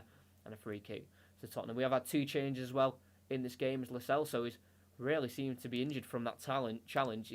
He was caught from behind, but also caught in the air, it seems, as Lo Celso's in real problems there. But the changes for Sheffield United just before we get started again. Just waiting for them to come through here. Lo Celso still rolling about. I hope he's okay, because it looks like he's been shot in the ear. Just waiting for the confirmation of those changes. Oliver Burke is one, and Sander Berge. Sander Berge coming back in, the Norwegian midfielder. He has missed last 20 games of the Premier League. He's been out for 93 days, injured since the 18th of December. So Sander Berge is back in, and I still don't know who they've replaced yet. But VAR just checking here for violent conduct, as Fleck did go through the back of Lo Celso, but then also caught him with his right fist there on Lo Celso's right ear. We're not getting many great replays here. You can't really see, but he has definitely caught Lo Celso in the ear with the right fist.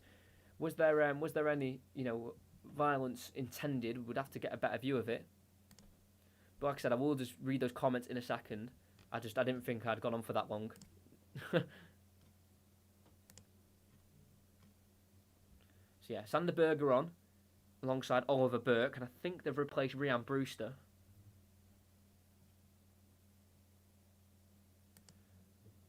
Just waiting for the confirmation still.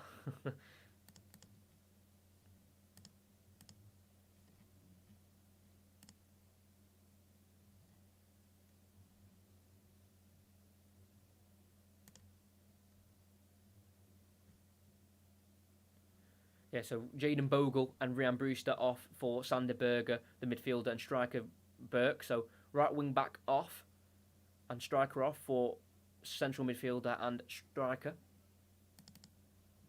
So they're the two changes made for Sheffield United. So they're showing they're going for it, which is good to see. As Lo Celso's back on his feet, and I think VAR have checked that. So let's have a look. Trying to make Super League was a trespass in football. Their only interest in money, end of. Exactly. Fantastic point. Man United securities like Barcelona's defence against Bayern. Quite funny that. No, but seriously, what are you lads doing exactly? You're so on it. Deserve more. Oh, thank you. But yeah, I didn't think I actually went on for that long. I couldn't believe when the players were coming out. I was like, oh, I need to finish quick.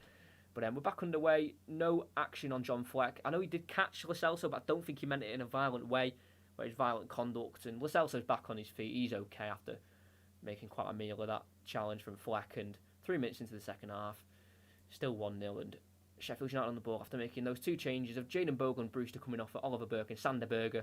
He's been out since December and he's back in the team today. Osborne down the left, swings a ball in, up towards Sander Berge, goes over him towards Baldock, who then volleys it on the left foot, cleared away in the end as he stayed down Baldock as he was caught when he was struck on the edge of the box. And they're going to play on with Basham coming out from the back and playing it across to Egan, now to Osborne far left, down the line to Fleck, who just loses it to Serge Aurier, and then Bale picks it up for Alderweireld to then take over. Now Ali with a misplaced ball, Osborne will pick it back up, but only as far as Dele Alli as he tried to distribute back towards John Fleck. Now Aurier will burst forward, try to get beyond Norwood, but it's actually a great slide challenge by Norwood to keep it away from Aurier, and the ball's been sent over towards Oliver Burke in behind, well read by Eric Dier, who headed out for a Sheffield United throw-in.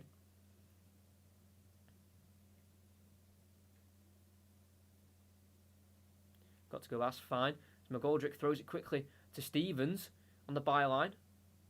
Just getting it caught under his feet, but gets it back to McGoldrick. As it's a bright start from Sheffield United with Osborne. McGoldrick, those two changes sparking a little bit more creative juice in the Sheffield United team as Fleck's got it. Heavy touch, Aurier tackles and cleared away by Alderweireld, only as far as the Sheffield United throw it about 15 yards up the line from where it's from. So well into the Tottenham half we still are.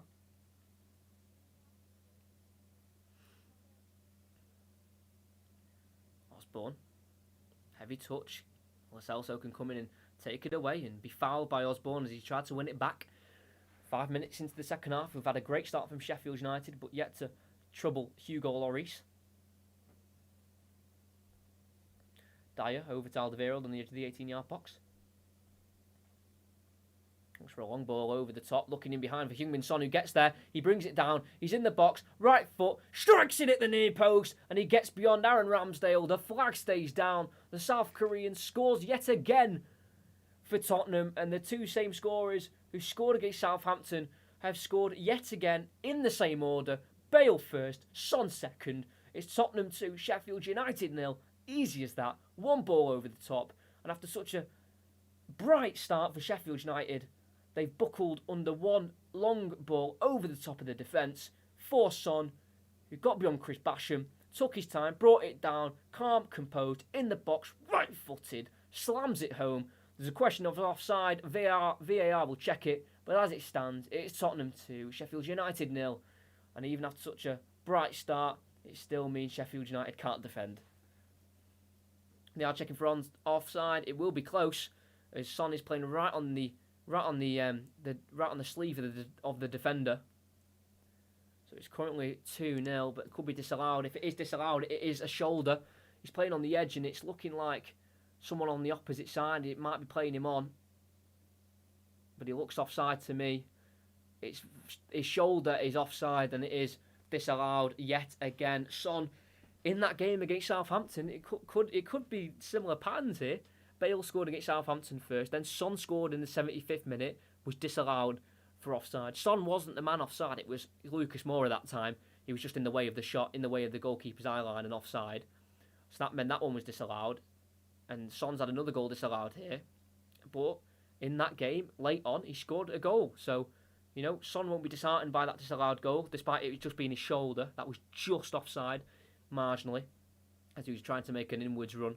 Just offside with the shoulder, and it's been disallowed. But again, he won't let that get the better of him. He'll try and score again as Baldock comes away with the ball as they broke away from the Tottenham press. Baldock down the line towards Oliver Burke, who peels out wide right towards the byline, looks to get the crossing deflected by Alderweireld, cleared by Dier, up toward the Tottenham left where Kane lays it off for Son, met by the challenge of Baldock.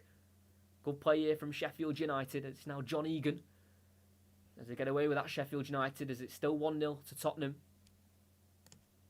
It's out to Oliver Burke, back to goal, lays it back into Norwood.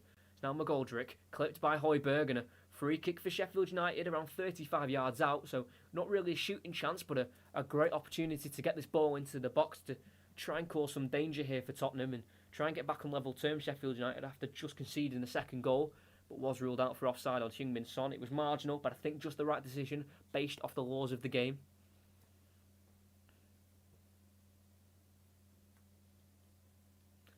But can they make the most of this? It's a high line from Tottenham. They're just a couple yards outside of their own box, as there's a lot of space in behind for Sheffield United to try and breach if they get it right, as it's played deep in towards McGoldrick, but too much on it, and even the Irishman can't get onto that. And a goal kick for Tottenham it is, as Norwood is quite angry with himself there, not quite finding the right ball there.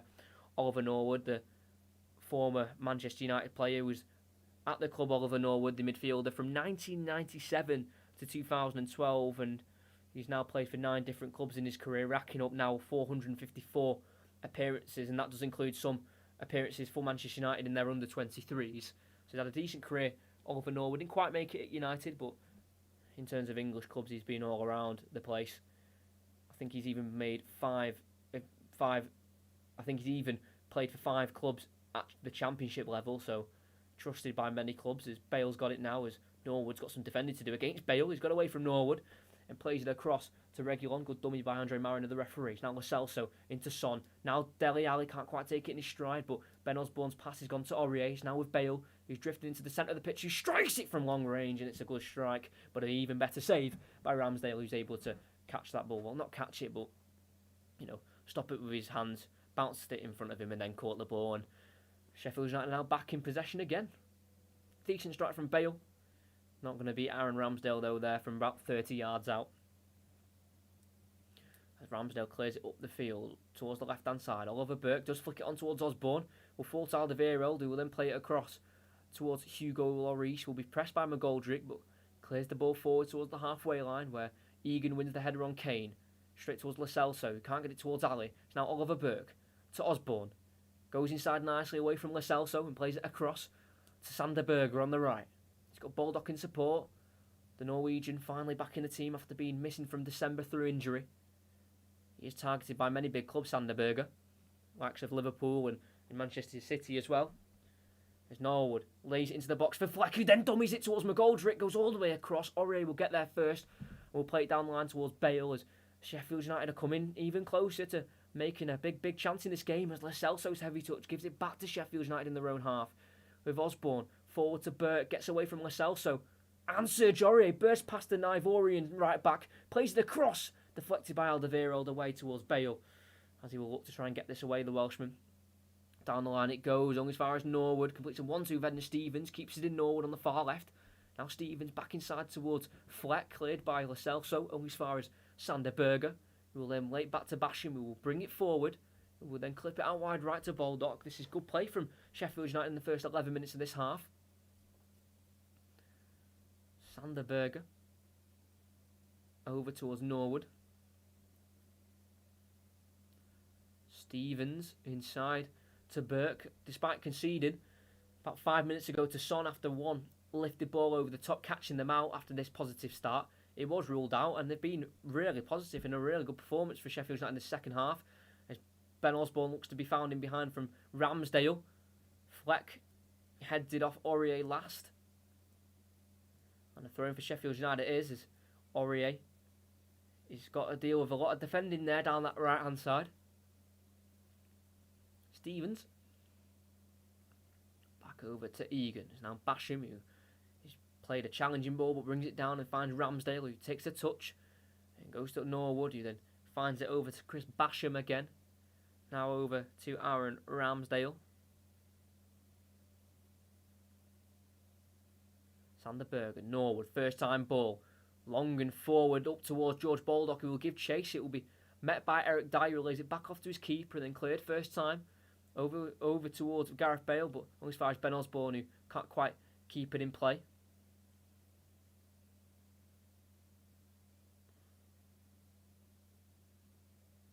As Tottenham will leapfrog to 5th, but that is with games in hand for the 3 teams below them.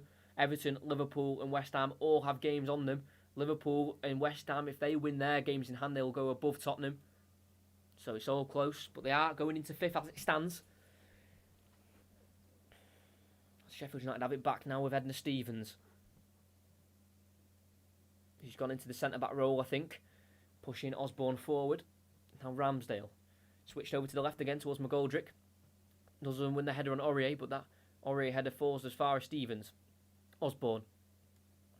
McGoldrick all in the Sheffield United half as they want to try and get forward.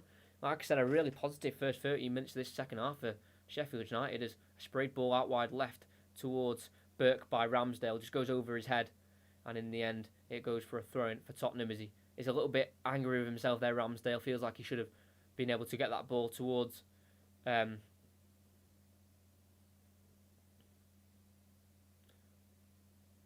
towards Oliver Burke, and I think we are getting a pause in play here for Serge Aurier as we are currently going through obviously Ramadan, and we've seen it with Wesley Fofana play being stopped when you know the sunlight hours ends. You know, they fast, they don't eat or drink for, like I said, the sunlight hours, and it's got to the point of the day now at 8:30 where the sun is down and he can eat and drink, and he's just took on a few liquids and a few bits of food there as we do get back underway. And you know, it's great to see that, and it should have been implemented, I think, a lot earlier in the Premier League, just having a pause of the game for just a minute to allow people who are fasting, you know, respecting religion, you know, allowing the players of, like, you know, your Wesley Fofanas and your Serge Auriers to break their fast when they are playing a game of football. So nice to see, and it's nice to see the Premier League actually caring about their players. You know, you wouldn't think that with some of the schedules you see going on in football, but yeah, Aurier just taking on a few liquids, and yeah, we are back underway here with half an hour to go. Only 1-0 to Spurs. A Gareth Bale goal 10 minutes before half-time is the difference. A great switch to Fleck here on the left. Played forward to Osborne. Tries to pull it back towards McGoldrick in the box, but it's blocked off by Alderweireld, and a corner for Sheffield United as they've... I can't praise them any more than I have during the second half. You know, first half they were getting forward a few times, a little bit lacklustre, just not having the quality. But this second half they've kind of played not without care, but you know, just a bit more freedom, and they're getting at Tottenham, and they've had the majority of the ball and causing a few issues. And like I said, the last fixture at this ground between the two teams were a 1-1 draw. Tottenham went 1-0 up through Son, and they ended up drawing the game as Serge Aurier does head away the corner, and Son will get there ahead of Ben Osborne as he tries to challenge in, and so does Fleck, and he plays it across to Gareth Bale, who's in behind. He's got no one to beat other than the goalkeeper, and what a finish by Bale. A brace for Bale. He slams it into the top right corner as Tottenham break from the Sheffield United corner. And as good as they've played in the first 15 minutes of this second half, they have conceded twice, one disallowed through Son. But this goal has come through Son as he assists Gareth Bale. And it is Tottenham 2, Sheffield United 0. And they'll be kicking themselves, Sheffield United, because they've been breached at the back twice due to trying to get forward. Son got there ahead of Baldock first, and then the challenge of Ben Osborne, and then John Fleck, who tried to get across to challenge him. He got it across to Bale in the end, who entered the box. And then absolutely no mercy on Aaron Ramsdale. He had Chris Basham chasing him from behind, but he was never going to catch him, Chris Basham. Bale just took his time, shifted it onto the left-hand side where he could get the right angle to strike. And ruthless Bale slams it top right corner, beautiful finish, and Tottenham are 2-0 up despite being dominated in the second half. They have took a further lead, doubling their lead. It's Tottenham 2, Sheffield United 0. Bale scoring. And Sheffield United will be looking at themselves thinking, maybe it's just not our season. And it has just said that Bale has just scored his 50th goal with that one. Have I got my stats wrong? Let me have a look. I swear it said he was on 49. If he is, then I do apologise. I swear it said he was on 49, unless I've read it wrong. Yeah, it says 49. Oh,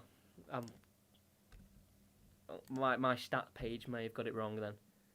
Because I thought that first goal put him on 50 in his career, but apparently that second goal has put him on 50 instead. So let me try and find that out for you, because it might be me. It might be me getting it wrong. But my stat page did say he was on 49, so, you know, it's not my fault, unfortunately. Let me try and find it. Gareth Bale. Yeah, it says he's now on 50. I would love to know what he was on before. Yeah, this might be my stat page getting it wrong. Sorry about that. So it's now 50 anyway, so it doesn't really matter in the end. He's now hit 50. With a brace against Sheffield United. He scored 1 against Southampton, his former club. He's now got 2 against Sheffield United today. That's a great performance by Gareth Bale, and Son doing really well to get the ball past 3 Sheffield United players to then play through Bale, who only had the keeper to beat in the end. The easy job, and he did it with some authority. Bale showing pretty much everyone that he is one of the best players on that pitch tonight. We're now on 50. Wow, I'm annoyed by that because it did say my stat page I used did say he was on 49. I'd love to know where they've got that wrong.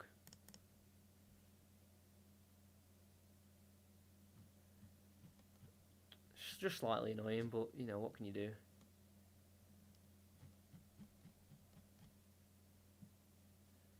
But yeah, he's got 3 braces now this season. 1 against Burnley at home, 1 against Palace at home, and then 1 against Sheffield United at home.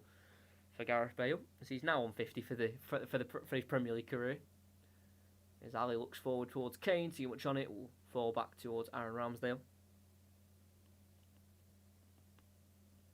It's a great landmark to hit for Bale, and to do it in such fashion, again with another brace, it's just, you know, real plaudits to his quality and his affirmation on the league. You know, his presence in the league. He's a big name as he backheels it towards Kane there with some style, but doesn't quite come off, unfortunately. Now with John Egan. Back towards Aaron Ramsdale, as Sheffield United did have a great first 15 minutes of the second half and did concede twice during that great start. 1 was disallowed and then 1 obviously stood with Bale, but you know, his positive play as they look to break away down the right hand side with George Baldock, who's been played forward by Oliver Burke. 1-on-1 with Eric Dier, gets the run of Oliver Burke, and he finds him and he pulls it back towards Fleck, who then lays it off to Oliver Norwood, and it's straight into the hands of Hugo Lloris. It wasn't laid off by Fleck, it was dummied by Fleck, who's left-footed, and it would have been strange for him to hit it on a right-footed angle, so he let it go through his legs, and it fell to Norwood, who got a good connection on the ball, but the placement wasn't good enough, and it wasn't beating Hugo Lloris. Good hands by the Frenchman, and Sheffield United, who are really going at it this half, deserve a goal. Haven't quite got it yet, but it might come soon. But Alderweireld switched ball over towards Kane. Won't reach him. Basham cuts it out. On as far as Reguilon, who gets a great zip ball towards Son. Plays it over to Lascelles. So we go 1 more towards Bale. Can't get it out of his feet. But he does eventually get it away from Fleck, who then finds Bale. Not in as good a position as he was. Gets beyond 1 and a second and a third. And chopped down quite cynically by Stevens, the third man he had to take on. And it will be a free kick on the edge for Tottenham. And it will be in prime Bale territory on that right hand side. Prime suited for a left footer.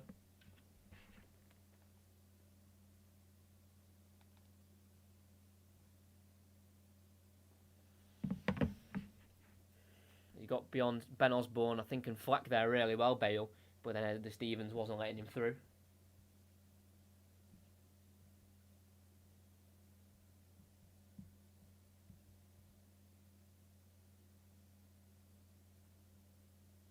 Well, apparently, I didn't see this, and I've just checked this now.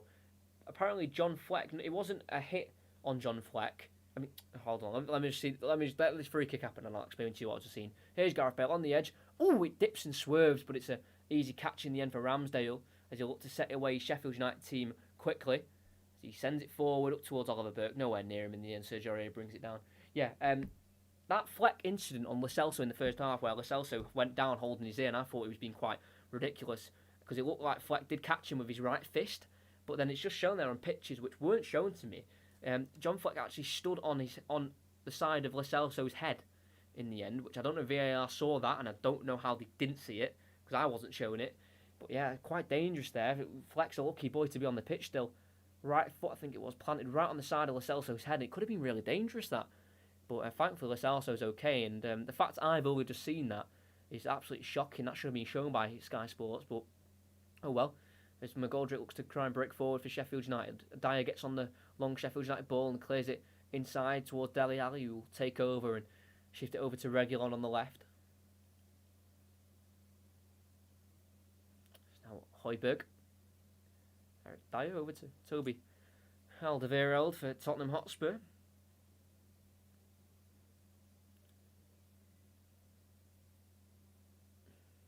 Reguilon. Son. Back to Reguilon in the Tottenham half. It's now Højbjerg.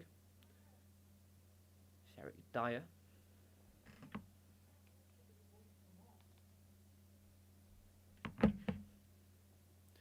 Aurier for Tottenham Hotspur as they look to see out this 2-0 victory they've currently got. Bale scoring twice, scoring his 49th and 50th Premier League goal in his career.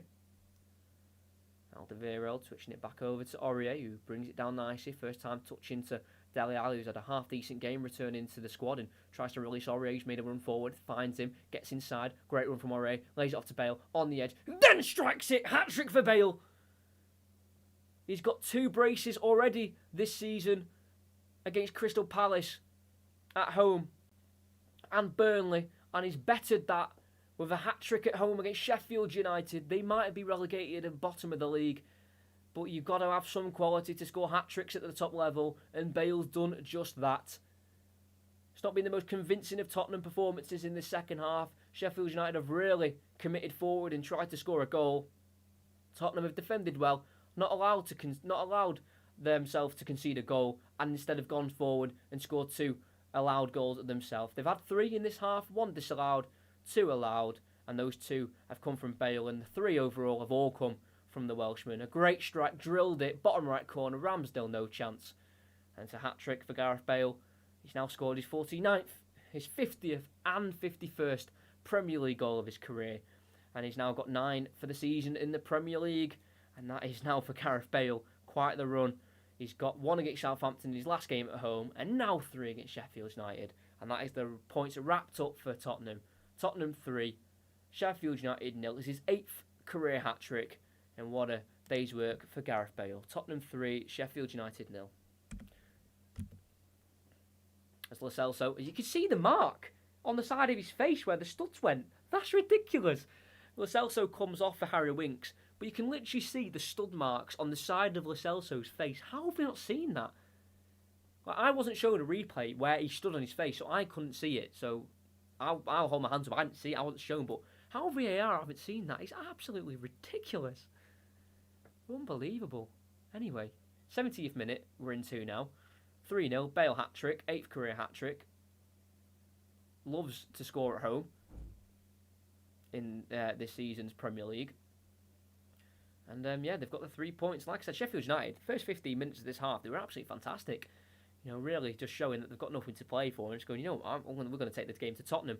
And just weren't quite good enough in terms of their attacking forces, and didn't quite cause enough danger for Tottenham, and left, you know, spaces in behind at the back, and they were punished for it. But you've got to give it to them for going for it. You know, there's no reason to not go for it. But Tottenham did take advantage of that, and they have gone from now 3-0 up. Could have been 4 if Son wasn't offside for the second goal.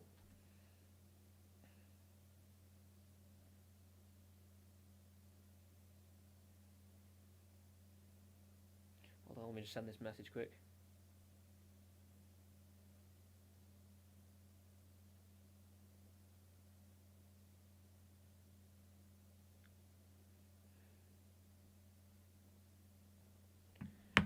Bale has it on the halfway line for Tottenham, swings it over to the left-hand side where Ali will touch it down. He's got Son in support and he'll play it forward to Heung-min Son.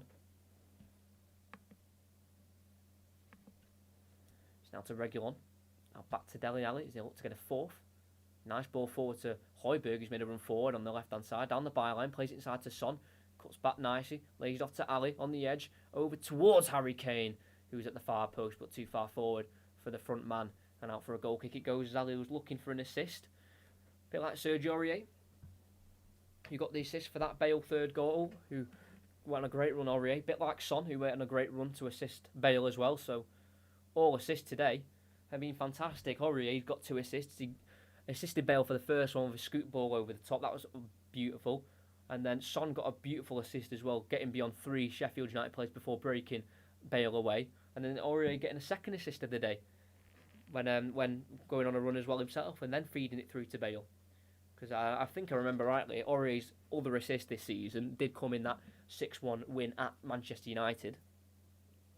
So it's just an all-round decent day's work for Tottenham. Again, they've not had to really perform at the highest levels. There's no point, overplaying yourself when you don't need to. And they've just played it calmly, not really, rushed anything, and the goals have come, and there could be another one as Bale slots it through to Kane on the right, plays it across as someone hasn't got a touch there. I don't get how no one's got there. It'll fall all the way over to Dele Alli.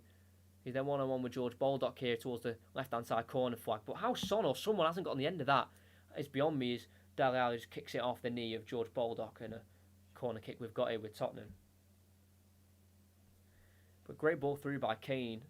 Great ball through by Bale to Kane, right across goal, and Son just needs to throw himself at it, but holds back a little bit, and the ball went right across in the end.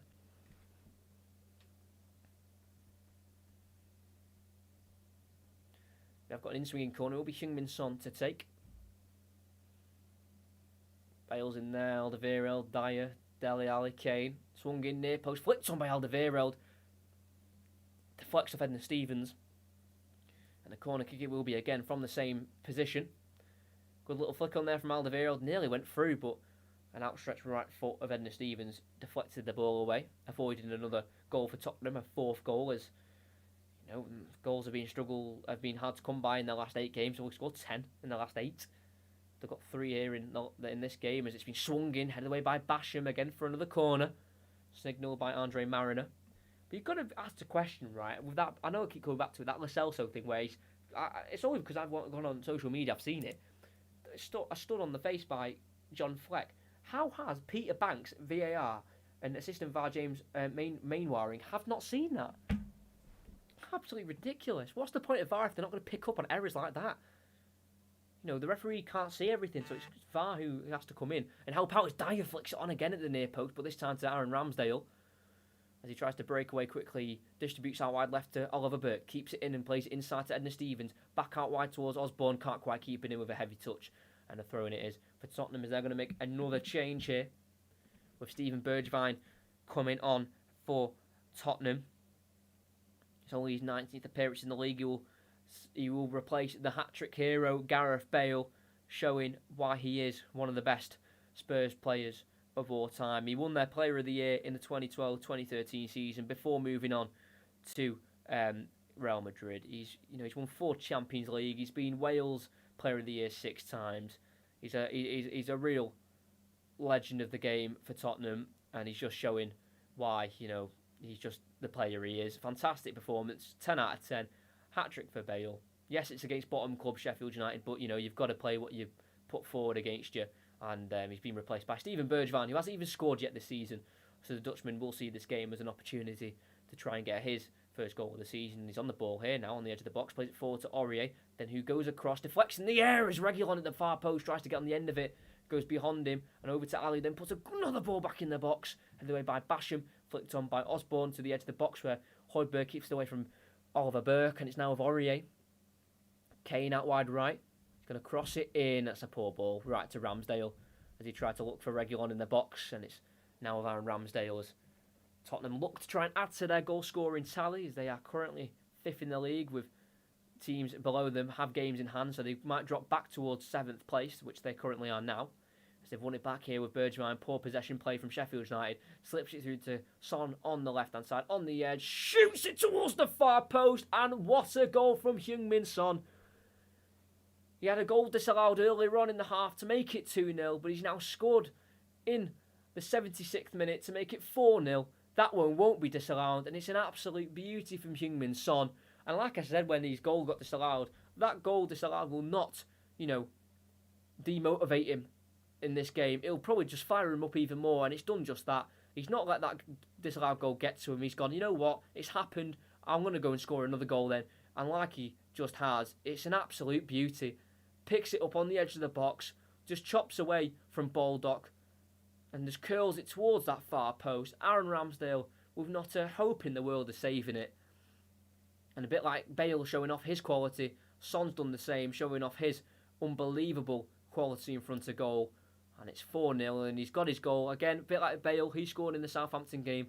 So has Son. He scored a penalty right at the death to win it for Tottenham, and he scored again to just see Tottenham right through this game and to go 4-0 up.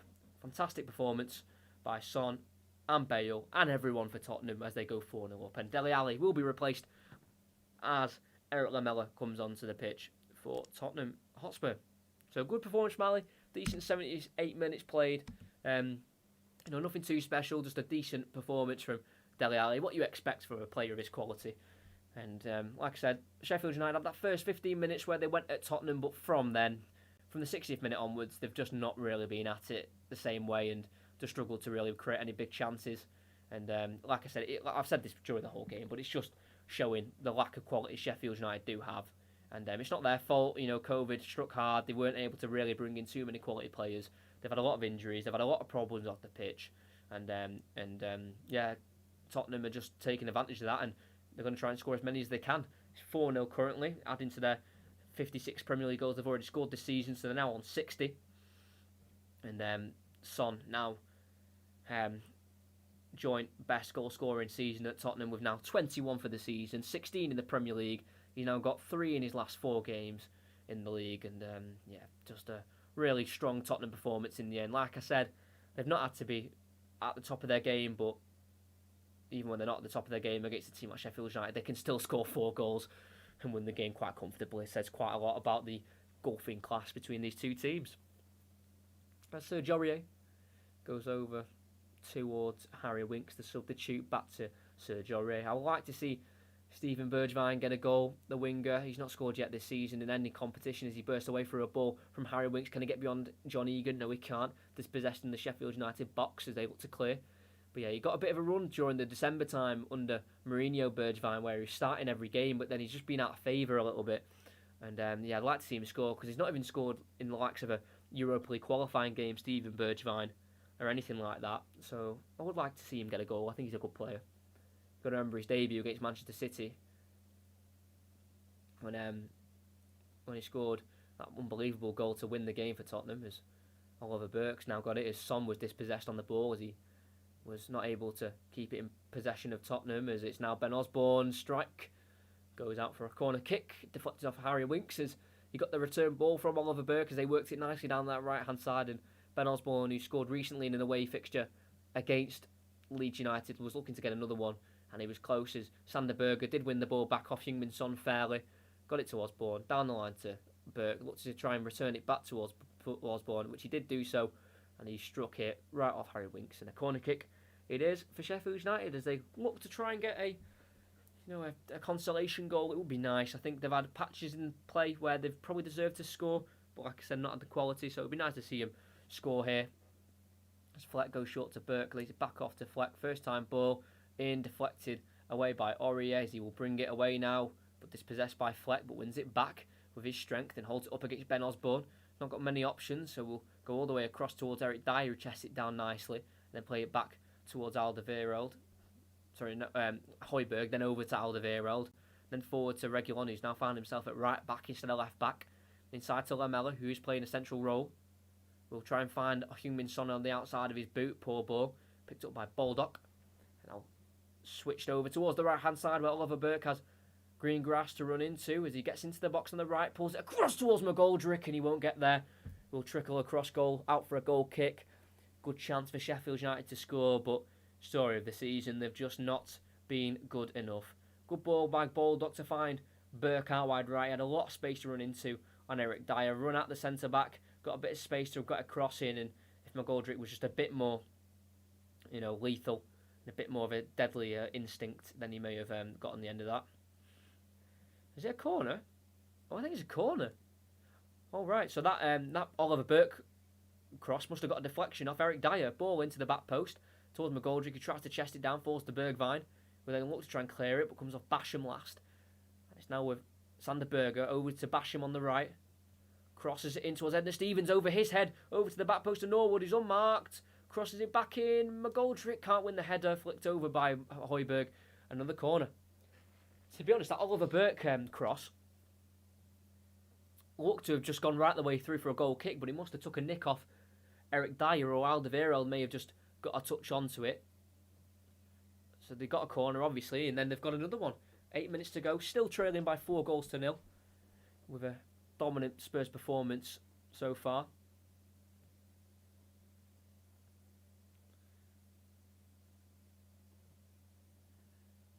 Can they get at least one? Crossed in towards John Egan, header won by Spurs player, looped in the air, headed down by Stevens off the hand. It looks like off Eric Dier, but play will continue with Bergwijn on the edge. Will play back to his goalkeeper, who clears first time, and out for a throw, and it'll go.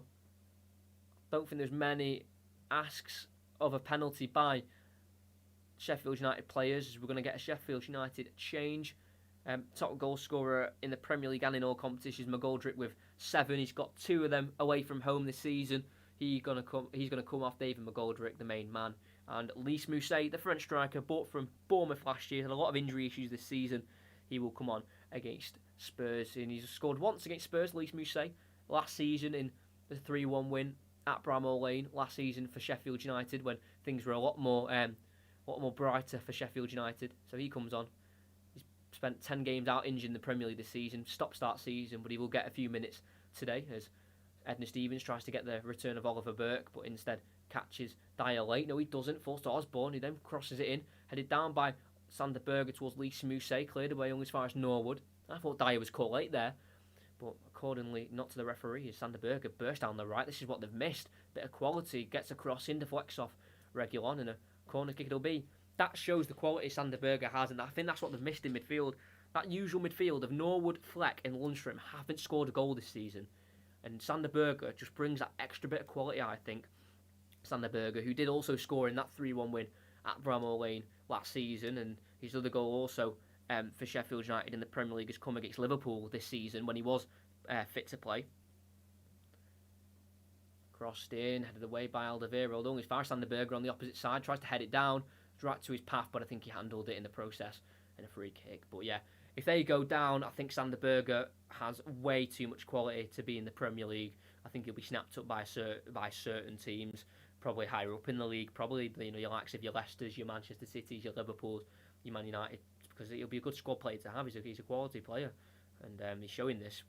He's been out for about 20 games, been out since December. His first game back in May, and he's playing the way he is with positive, authority and getting forward. It's good to see. But we've got 5 minutes to go until this game is over. I knew coming into this game it wasn't going to be the closest of games, but we've had some decent spells of play by Sheffield United, but they've got some defending to do. Steven Bergwijn on the ball against Baldock. Against Edna Stevens. Couldn't beat him the first time, but did come back to him in the end, and he's just played it back to Serge Aurier.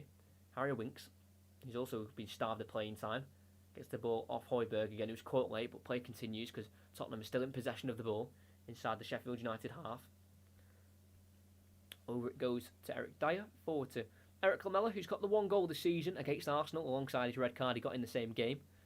For Eric Lamela, obviously bought in that bulk of signings from the Gareth Bale money, as Harry Winks plays a beautiful ball over the top for Reguilon. He brings it down on the edge, flicks it through towards Kane, who then finishes it, puts it wide. Well, I presume he would have been offside there, Kane. I don't know if the flag's actually gone up there. It's a big chance if he's not offside. Great ball from Winks in behind for Reguilon. His touch just brought it back inside, where he's had to then have a sea of defenders to try and get beyond, and he did flick it towards Kane, and he was well offside, and he somehow put it wide. Kane, I know he was offside, but he should still be finishing that. Harry Kane, but it doesn't matter. They're 4-0 up. It's not the end of the world for Harry Kane. He's not scored though today, which is quite worrying for fantasy football owners like me, who I've got him in my team and I've got him captained, and he's somehow blanked at home to Sheffield United, and Bale scored a hat-trick, so not very great for me. Bit upset by that, as Kane does have it to Reguilon, who will burst forward as Sheffield United can't keep the ball, and he's been met by the challenge of Oliver Burke, fairly tackled by the Scotsman, and Sheffield United had the ball back. Good defending by Oliver Burke, who has been quite the player.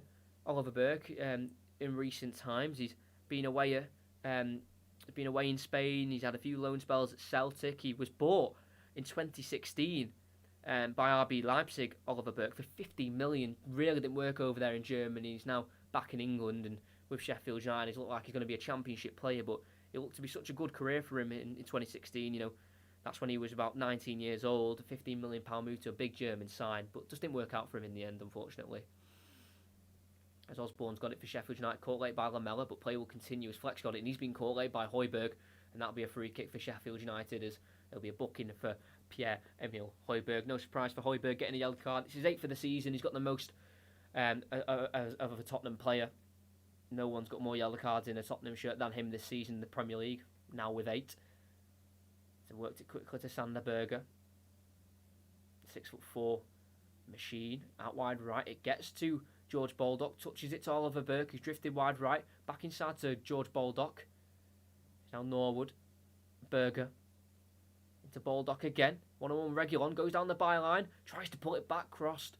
And blocked off by the Spaniard. And another corner kick for Sheffield United. I think they deserve a goal. I really do. Like I said, they've had those spells of play where they've got at Tottenham and just asked the question, and I think, you've had such an unlucky season. I think they deserve a little break, and at least a goal against Tottenham would be what they deserve, I'd say. I don't think they deserve the win. I don't think they deserve a draw. I think Tottenham have just had that better quality and a bit more ruthlessness in front of goal, but, after the season they've had, I think Sheffield United deserve a goal. They could get it here. In swinging corner, Lloris comes to collect. Good commanding goalkeeping and a good collection, as he is on his way to his 125th clean sheet in a Tottenham shirt. Hugo Lloris, it'll be his 11th of the season in the Premier League. His best ever clean sheet record in a season, as Winks tries to play it through towards Lamela. Too heavy of a pass. It's now with Sheffield United. Poor ball though by Osborne. Straight to Winks. Gets it out wide right to Stephen Bergwijn. Lamela's inside again. Misplaced ball. Easily picked up by John Egan. It's now Sander Berge. Back towards Egan. Pass intercepted by Bergwijn. It's now a Højbjerg to Lamela, about 30 yards away from goal. Shifts it across to Son. Once more over to Kane. He's found himself on the left. 1-on-1 with Baldock. Shifts in onto his right foot. Shoots. Blocked to Højbjerg. Over to Reguilon on the left. Can they get one more and make it a 5-star performance with 5 goals? Crossed in. Helped away by Basham. Now Sander Berge to Ben Osborne.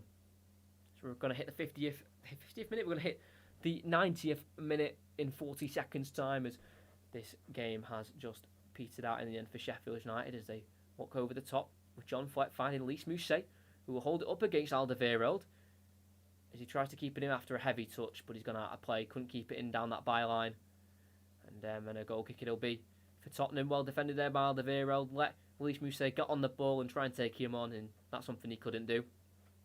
No surprise, Bale man of the match, scoring a hat-trick, 8th of his career.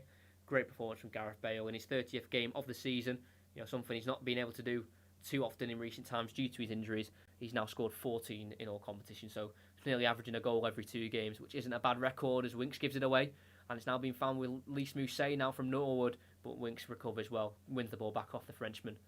And Alderweireld can switch out wide right, but Lys Mousset, it's been unlucky for him. He's been injured a lot of the season. He is, again, close to 100 appearances in the Premier League. 58 of them for Bournemouth, 41 for Sheffield United. So he's on 99 appearances in the Premier League. Lys Mousset scoring 9 goals. So I'm presuming he will hit that 100 mark before being relegated with Sheffield United, because they have got 4 games left after this one.